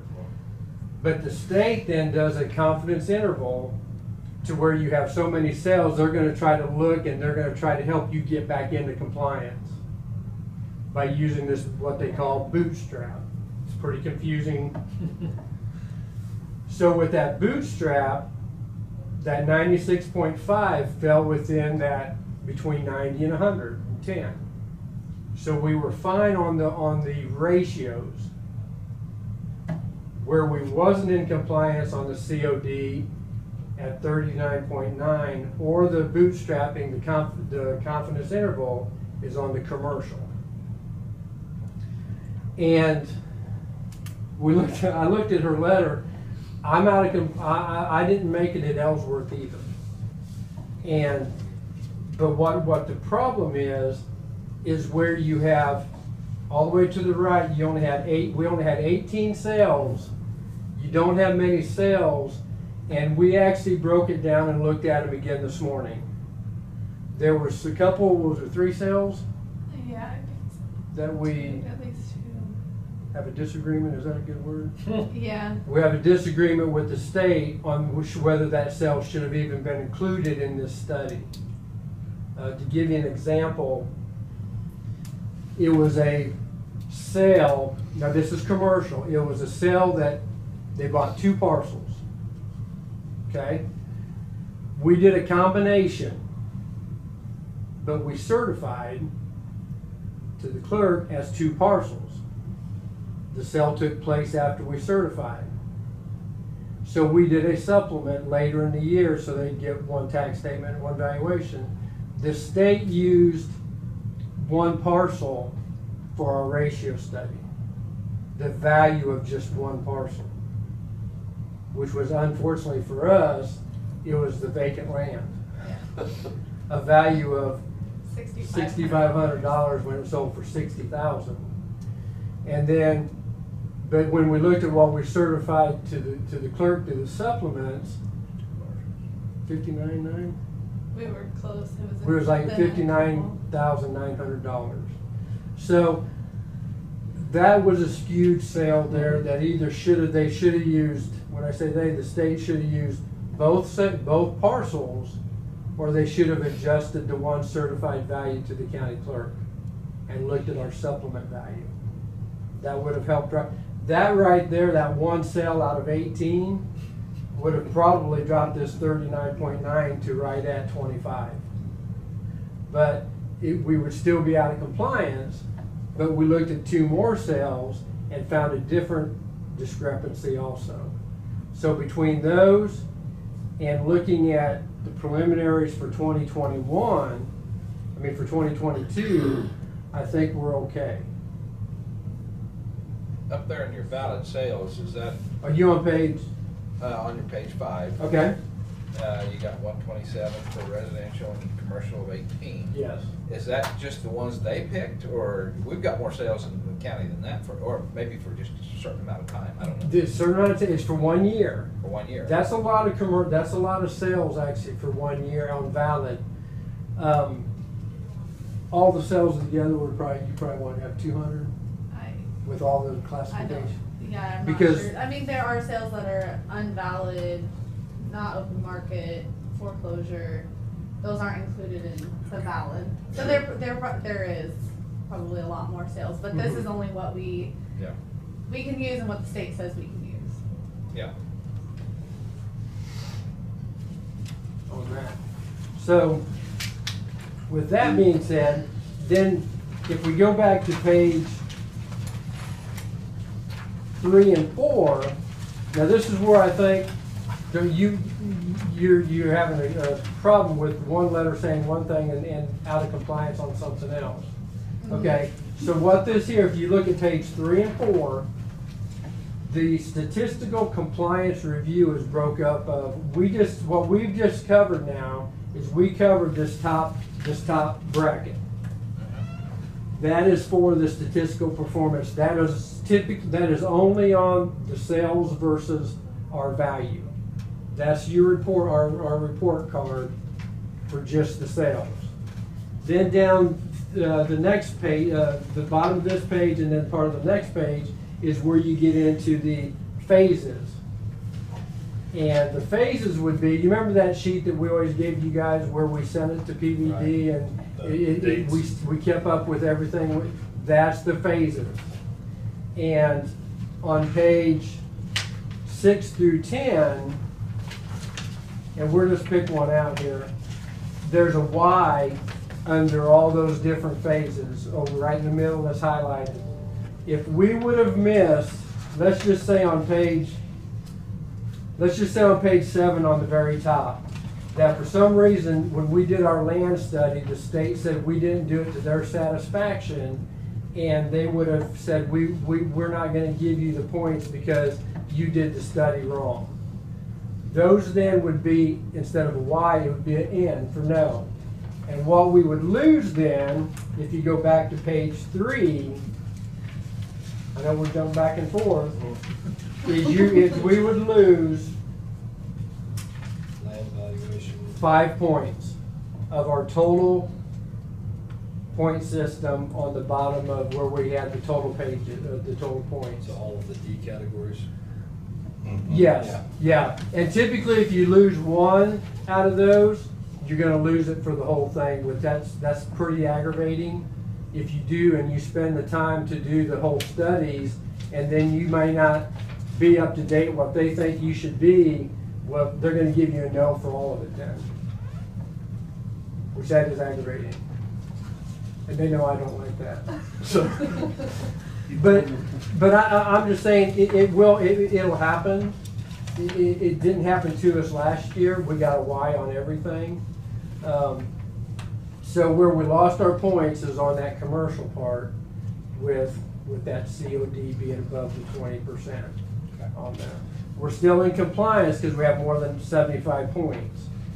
Now what's kind of ironic is on the bottom of page 4 above where I have highlighted deductions, there's a statutory compliance, which probably, Tina would probably agree that this is probably backwards.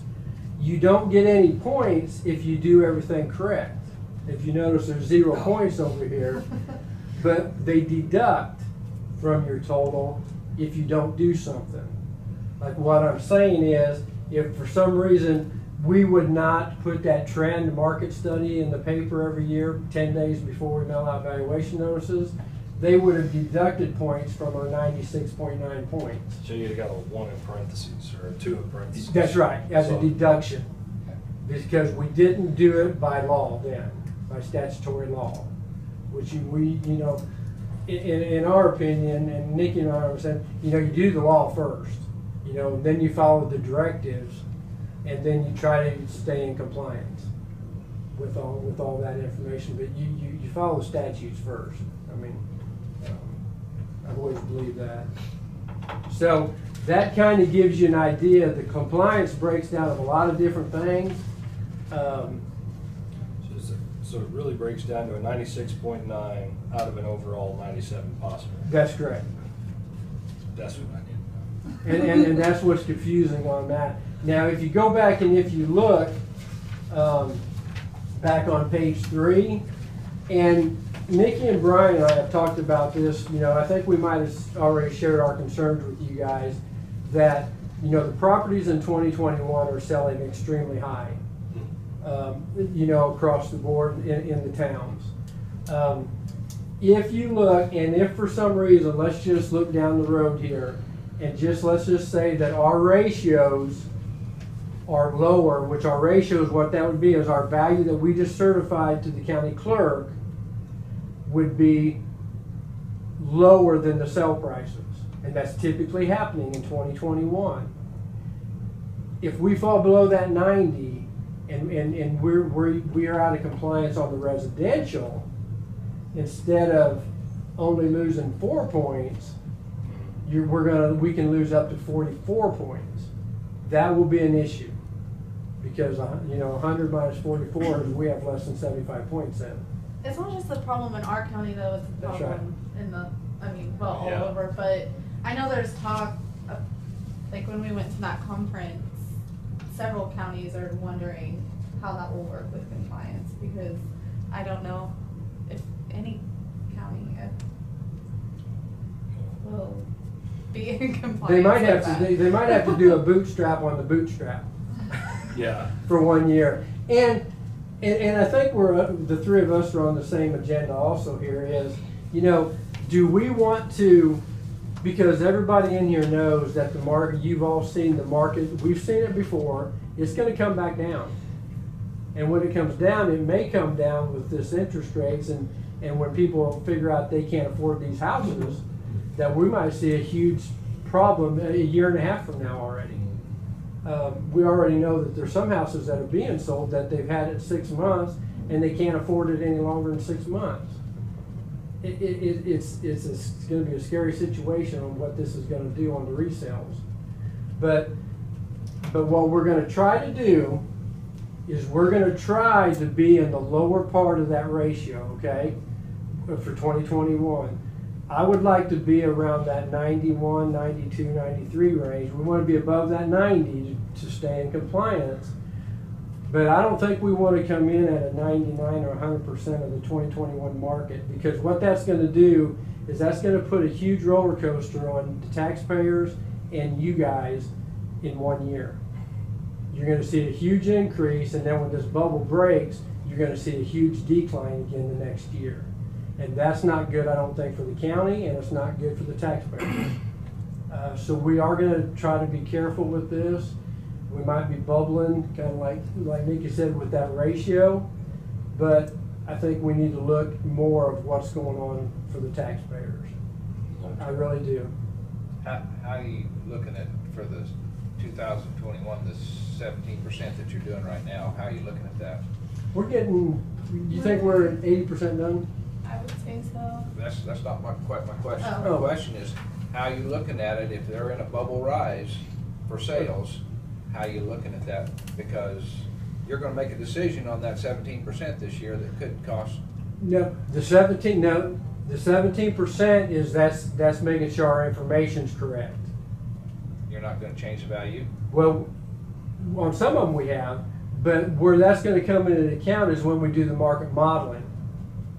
The market modeling It'll be in the will be in the comparable comparable sales, sales. not necessarily in the property data itself. Okay. It'll be in the sales. Now, we're going to all three go to a market modeling class next October 5th and 6th, and this is going to be probably the biggest discussion at this class.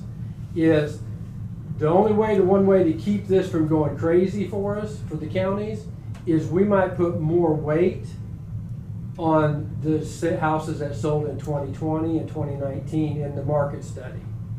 That if we put more weight on them, or if we made them more important than we do in the past, because usually the most important sales are the current sales, which would be 2021. Do we want to do that?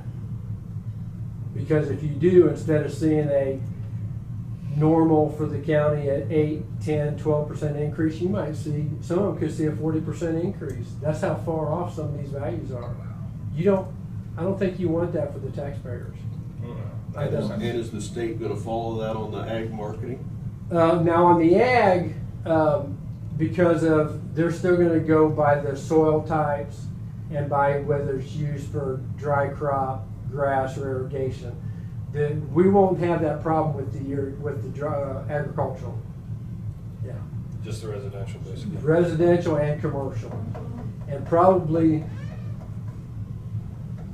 the residential may harm us the most here, and unfortunately, that's where most of Our the saving grace is that we use more than 1 year of That's right. sales.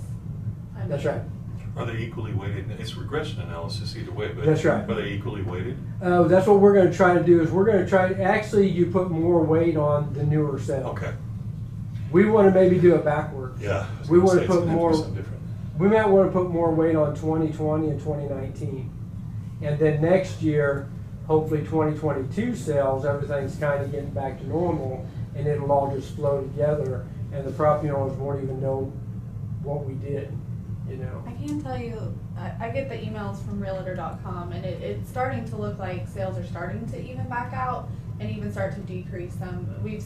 I've gotten several emails the past few weeks where listings have decreased in pricing. So, I mean, that's kind of.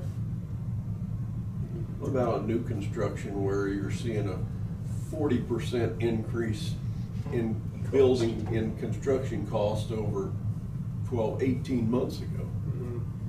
what we're, and what the state did we finally get that in July from the state, the new cost tables? It was in July, wasn't it? Okay. Every year, the state, from our Marshall and Swift, you know, that's who we use in Kansas, Marshall and Swift out of Texas. They normally give us the new cost tables in April or May, right when we're getting ready to certify. We did not get those until mid-July, something like that. And they did go up probably 20%. They went up a lot. So that is, we can't change that. Right. The state says this is what the replacement cost new is. What we are working on is we're working on the market modeling then, and then we're going to work on the depreciation. So we already know the RCN, which is the replacement cost new, skyrocketed. And then we have to work with our depreciation and our market modeling. That's what we want to get under control in the next. And by doing that is, and this is actually why we have to follow all these procedures and phases, is the counties have to update their depreciation every year for this reason. Usually it's not to this extent what we're all running into. You know, Nikki's first year, and then I haven't seen it like this since, to be honest with you, since 9/11, you know, where we had a huge problem. And the markets didn't take off like that, but the construction costs did because of the lack of material.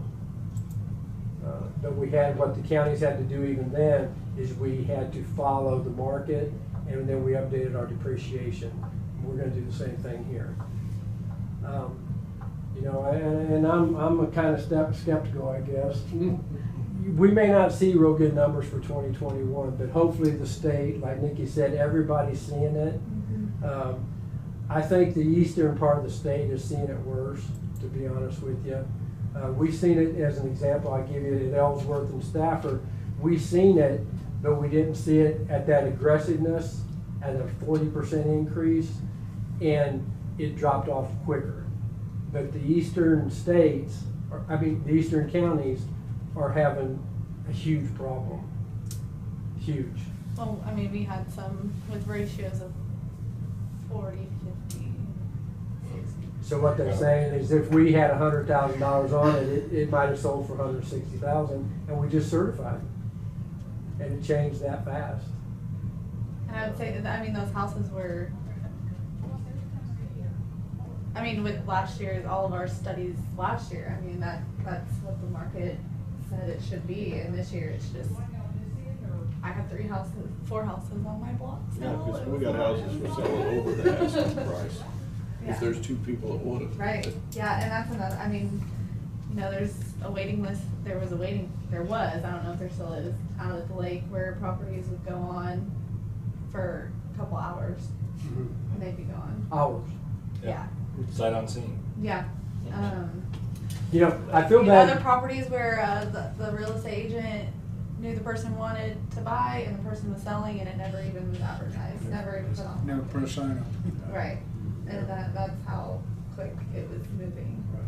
Well, we won't be the only, like Nikki said, we won't be the only county with the problem with the residential. And I just heard of that this weekend where the real estate agent knew the person might want to sell, and they had a buyer, and that happened. So We had that discussion this morning. I said, so basically with the way stuff is selling right now, everything's on the open market, and it's all a valid sale right now, because I could ask Carl if I want to buy his house, and the state's going to say, it's valid. It's almost what you feel like, because, you know, I kind of questioned that one where the realtor knew that the buyer and the seller wanted to sell, and I'm like, is that really even a valid sale? Because it never made it to the market. So potentially, I mean, Carl could sell it to all of you guys, or say, yeah, it was for sale, and never have a sign up, and the state's gonna say, he offered it to other people. It's a sale, and he offered it to, if you guys walked up and asked him, he would have sold it to you too. But yet you guys have some quite tough restrictions for valid sale. You know, if it's been, I've sat right in here, PBD come down and visited with us because Cindy McGill brought them down, because they said we had 10 bidders at an auction and she wouldn't qualify that sale. And yet here you're saying that it never even got to the market, and yet you may have to qualify that sale. The sale, the state did call it a valid sale, yeah, absolutely. Saying It's the other way around. state's Now it's up the other to- way around. And now it's the other way Like around. you just said, now it's the other way around. Yeah. It's, Yeah. But I think it's because maybe that's the market right now, and that's, we Yeah. wouldn't have any valid sales, I guess, if they went by what they say is, I mean, a valid sale is supposed to be like on the open market for Open market. 30 days, you know. There was an auction Saturday morning in Peabody for 6 acres of ground, and there was probably 5 bidders there, but only 2 run it up to the 27.5, and then it stopped. And so anyway, it's just, you know, there were 2 bidders bidding. Right. The other 4 was there, whether they want to bid or not, but they never got a chance. Well, you know, this is even catching, you know, I've heard stories, of course, in Reno County, because, but it's even caught the realtors off guard when it's, you know, a house might be listed for $250 and then it sells for $290. I mean, so that tells me they're caught off guard too. Yeah. That people are, it's just crazy. Yep. They didn't price it right up. Yeah. Well, I think they priced it right. I just think. Sometimes you price it just a little under. It starts a bidding war and you make a lot Right. more. And it just goes crazy. Yeah. So, Well, thank you for bringing this up. Did that help? Any questions by the commission? No, it's good. That irons it out for me. I just want to make sure there's no doubt that you guys are doing everything that needs to be done. If I see a little letter that says that could cast some doubt, I want to make sure we iron that out. right. Well, I'm glad you did. I am. I'm glad you guys was interested in it. Well, So it sounds like Carl's doing a good job of teaching. Well, Nikki and Brian's doing a good job. We taught him some stuff this morning. Yes, it is. On Excel, so. Payback. He's Oh, gonna yeah. go back. I understand that. It goes He's back like, and how'd you forth. do that again? It goes back Yeah. and forth. So. yes, it does. Both ways. If nothing else, thank you guys. Okay, Appreciate it. thank you. Thank you. Thank you. Teaching moment. Yeah, Hope there's no test. Yeah. I'll ace it. Yeah. All right, Keep looks that like going. next thing we have is Overconfidence. personnel executive with Brad for 10 minutes. Still on board? Mhm. Okay. I move that we recess into executives, and Tina on board with us too, okay? I move that we recess into executive session in order to discuss personnel matters with non-elected personnel, is that correct? Personal performance. Personnel performance from non-elected personnel pursuant to KS 70A75-4319B for 10 minutes, or 10 minutes with the board, Brad and Tina. Yeah, that's my motion. Do I hear a second? Second. Second by Jonah. All those in favor say aye. Aye. Aye. 5-0.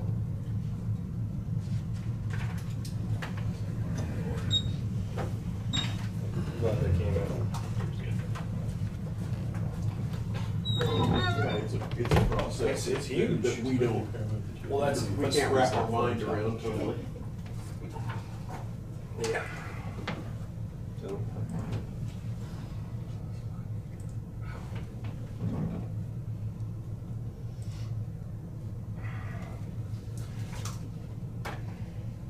Every time it rings. I tried. Yeah, thank you, Dave. I appreciate that, Dave. This conference will now be recorded. Ready? I have executive sessions, no decisions. We're ready to move towards the end of the meeting here. One last thing that we put at each of your places, as it was finally something we arrived at. By Friday, I think that's a wire transfer, is what he's telling us. It will be the full amount on the RMA settlement. Which Friday? This Friday, 17th. He put it in writing. You've got it on your, yeah. I said it in front of you. I thought you might in particular want to know that. Maybe some of my followers will. There's no chance it's gonna be in the mail. It's just wire transfer. This is a wire transfer. Ironic, isn't it? That was part of the discussion when he got back from his personal leave, that it might be useful if we thought about doing that. And I was told that. He was very nice about it. Okay. You asked about shared leave policy. Yes. Do you want me to? Yes. Oh, yeah. please. Eligibility, full-time employees who have exhausted all personal accrued vacation, sick leave, and comp time, and who have a documented expectation that there's a need for additional time off are eligible if they have been continually employed for at least 6 months. The employee has a satisfactory attendance record prior to the need for shared leave, and they have a qualifying catastrophic illness injury or have a qualifying family member with a catastrophic illness or injury. Defined as extreme or life-threatening illness, injury, impairment, physical or mental condition that requires continuing treatment or supervision by a healthcare provider. Qualifying family member is a spouse, parent, or child. And then it talks about acceptable uses and how we get donations and from there on. And then it says that it cannot be for more than 6 months in a 12-month period. They cannot be credited with more paid leave than has been donated. It goes to the department first and then can go out more broadly. Okay. No comp time. Right.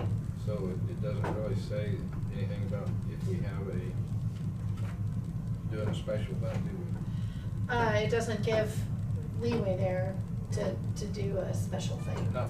It doesn't really need anything special. It doesn't prohibit it, I guess is the first thing I would look at. It's within discretion to go for 6 months. So there's no- Right, but they have to be qualified, is the thing. So they have to at least have been continually employed for 6 months. The other thing He that has Tina one. read is the third one, is the one that hangs me up the most in each and every instance, the chicken and egg problem. Right now, he's being diagnosed. I'm not going any further than that, I'm just saying that much. So, Yeah. examine, I think is the appropriate term. Okay. So there's your terms. If you want Tina to hand you a copy, give me a copy, she'll print you a copy of that. So, Can we have a 5-minute executive session? I would appreciate that. yes. I'm sorry, Randy, I No, don't it's know fine. the wording, No, but it's fine. if you could make the motion for No, us. I can do that. I should learn. We have not adjourned yet. No, we I should learn, but it's easier to have one person When you're sitting sign. over here, you got the little laminated sheet. Yeah. So it makes Don't it you have easier. one? I move that we recess into executive session in order to discuss, this is for the personnel. Yes. Wait a minute. Performance. Personnel performance under the non-elected personnel, okay? In order to pursuant to KSA 75-4319B, with the board, Tina and Brad. Yes. And for 5 minutes. I think. That's my motion. Do I hear a second? Second. Second by Dave. All those in favor, say aye. All right. Aye. All right. Ken?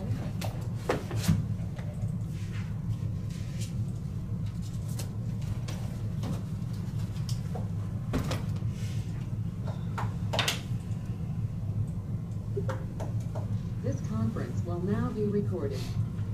Out of executive session, no decisions, and I'll first ask for public comments, unless somebody else has anything business-wise. Brad, anything? Tina, any more business from me before it goes public? Not today. Okay, not today. Public comments up on the board, if anybody has anything. There are none. And if somebody pops back in, we'll go ahead and go to commission comments then next. If somebody pops back in, I'll address them. Again, quite quick, right after our executive session. Commission comments, anybody? Yo, they've got, oh, I really, I see something down here. We had to express the whiteboard situation in Marion County to a meeting the other night, and look what he does. He holds the pen up. You enabled me. Go ahead, Dave. Can we add Lake Dam to our list? Which list? Will it be under projects? Well, or- that's just it. Projects is full. It'd be a project. So I'm going basically, we'll start from the bottom up on this side. But I think Lake Dam is going to be taking a fair amount of our focus. Or do you not want it on No, I don't have, I'm just trying to figure out if we could put a parenthesis under one. there? I don't know. I was thinking about putting it over under Lake, the policies, but Lake. geez, it's. Oh, see, under policy. I don't want it on you- Brad's list. Got courthouse repair, we could have lake repair. Yeah. Yeah. Could squeeze it in. I see All lake you heated improvements. dock is big. I see lake improvements, that's why I was looking that way. Yeah, Dave. yeah. Not really an improvement. Okay, no. There no, might it's a be room necessity. for you to write it small under heated dock. That's what heated dock got overprinted, because I took out the salary one, and I should've left it up there as Well, an accomplishment. Heated dock's only got so much. It's not gonna last much longer. Yeah, it's. But is that okay? Yes, I don't have no problem with that. I need to update your list to show what's in progress and what's been done. Yeah, we may need to break it down a little. Might need another whiteboard. Well, see, Need there's, another whiteboard. You better make 3 lines right away, so that way There's- you got 1 spare. There's Tina's printed list with about 100 on it, and this is the Yeah. top. Hers scares me. I know, this is just kind of the ones to kind of keep. And then the other one that you'll be hearing about is leadership in Marion County. I mean, it's gonna be coming up. Yeah, yeah. Yeah, they said a couple of weeks ago to have something for us. Is that okay? Yeah. That's up. I don't remember. Yeah. Late first, right? Yeah. Dan repair. Like dam repair. And maybe it'll be a lower number than. Leave the N on. first. Dan lake Repair lake. Leadership. And actually, this one's done. Tax abatements. Is that done? I mean, or you still haven't touched that?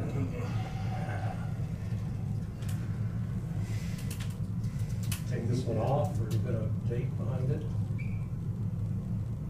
Because it's finished, isn't it? What? The equipment replacement plan? I don't think so. Or you want So to ongoing, No, that's you want to keep ongoing. going on that? We've discussed graders, but not anything else. And And I have not sent out that lease purchase bid yet, because I still haven't gotten any, like, information on the actual units, like a serial number or You need a- anything, so, Our work order, purchase order from Caterpillar. right, I don't have that. You need a serial number. Bryce did have it. He doesn't, I've asked him. No, last time I asked him Times. about it for that same reason, when we were talking on some other things, he said they had not provided that yet. They won't provide it until they know something. Yeah. I don't know, you know. So they can identify where it is in Identify, the yeah. Maybe they can't build it. production schedule. And with the amount of money it is, I don't know if you really wanna go to the local banks or if you just wanna go through the CAT financing, but, I mean, I will still do that, but I just wanna let you know I haven't done it yet because I don't have all the I've got the document ready, I just don't Right. have all the information. And we're looking at 500, 600, 750, Chunk of change. yeah, it's a Yeah. lot. The other thing, well, right there, Dave, you left too soon. And Well, I was waiting. But neighborhood revitalization program, guys, I'd really like you to look at it. And if you have any questions, maybe we can have Tina decide whether it's a necessity or not. Do you want to have a work session on that and knock it out? Or just an hour at the end of a meeting? Yeah, something that I already in the meeting. We But need- I want everybody to be, Like, think focus about, on it. yeah, focus on it and see whether you want to continue it on, whether you know, you guys hear as much as I do about whether it's a good thing or whether it's a bad thing. So that's just something else that I'd like to get off that. Yep, get I off agree. of it, so. Okay, any other commissioner comments? I just say I had a good time within the first 10 minutes the other night.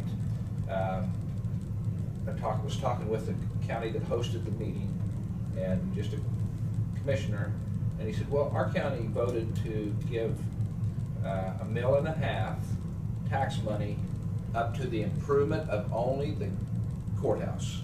They have a limestone courthouse like ours, and their county give them $1.5 million to focus. That money goes nowhere else. It wouldn't go over to the jail building, it wouldn't go over to the appendix or anything else. It would go strictly to the courthouse for major repairs, and we know what this building costs to repair. It was a fantastic idea. I've sat here a lot of years, and nobody's ever said, let's do that, so. And their building looks like it's in fantastic condition. But to do that, they had to lock it in. So it no longer became a float fund. It was Yeah. locked in. That $1.5 million goes in that account, and it has to be used for that purpose. Really dedicated, so it's not just a lineup. Yeah, it's dedicated. And with that, I wouldn't even mind setting some sort of a plan to where it has a cap on it. If that cap's reached, that you have to have a plan for, if it's a tucking point for, say you had a 500,000 cap on the money sitting there, that in the project come in at 800,000, that you could, you could at least go up over to that or something. I don't know how that would work. It'd be worked out in some sort of deal, so the public knew when they voted on it, what it was. They never said anything about a cap, they just. No, said- they didn't. Just said They $1.5 million Yeah. per year, So, county courthouse. so But the anyway. regional meeting was very productive. It was. It was useful. It was good. That's one of the best things we I had. did steal some stuff from them. I didn't steal it, I asked for it. The American Rescue Plan stuff, it's supposed to be the other counties did. Yeah. And it's interesting where some of that money is going. Yes. Like Saline County's designated so much for housing. Mm-hmm. But he never explained to me, how do you do that? We build houses and fix them. Grant But, program. but we did have a good discussion, and I think we've got some pretty good resource people. Yeah. Saline County administrators from Florence.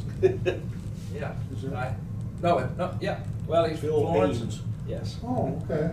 yeah, No, he went to school with Shelley. Yeah. okay, yeah, I didn't So recognize him. he's a good resource person. Yeah. He's smarter than hell. It just, it basically No, he says- is. I mean, he was an A+ in high school. Yes, he was an honor student. Yes. It basically says that rental assistance and homeowner assistance is how they're achieving their Small world. their residential. Rental assistance. Okay. Well, there has been the federal. Right. That's all fitting into it. Do have Sounds some like a lot of bureaucracy to me. infrastructure. It's a stretch. Small city, rural water districts, Yeah. small water Yes. systems. Yeah. We've talked about We've that. already had some Pretty interest on that. Pretty much everything that got hit somewhere, it's all already been brought up. The only thing that I was actually proud of was, my last little comment was, nobody else brought up the whole access controls. And that was Tina's idea, so I was saying that. We had one that nobody else had. She's smart in hell too.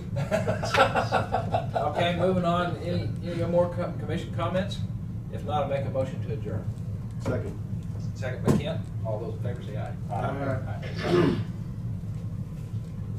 Leave it alone.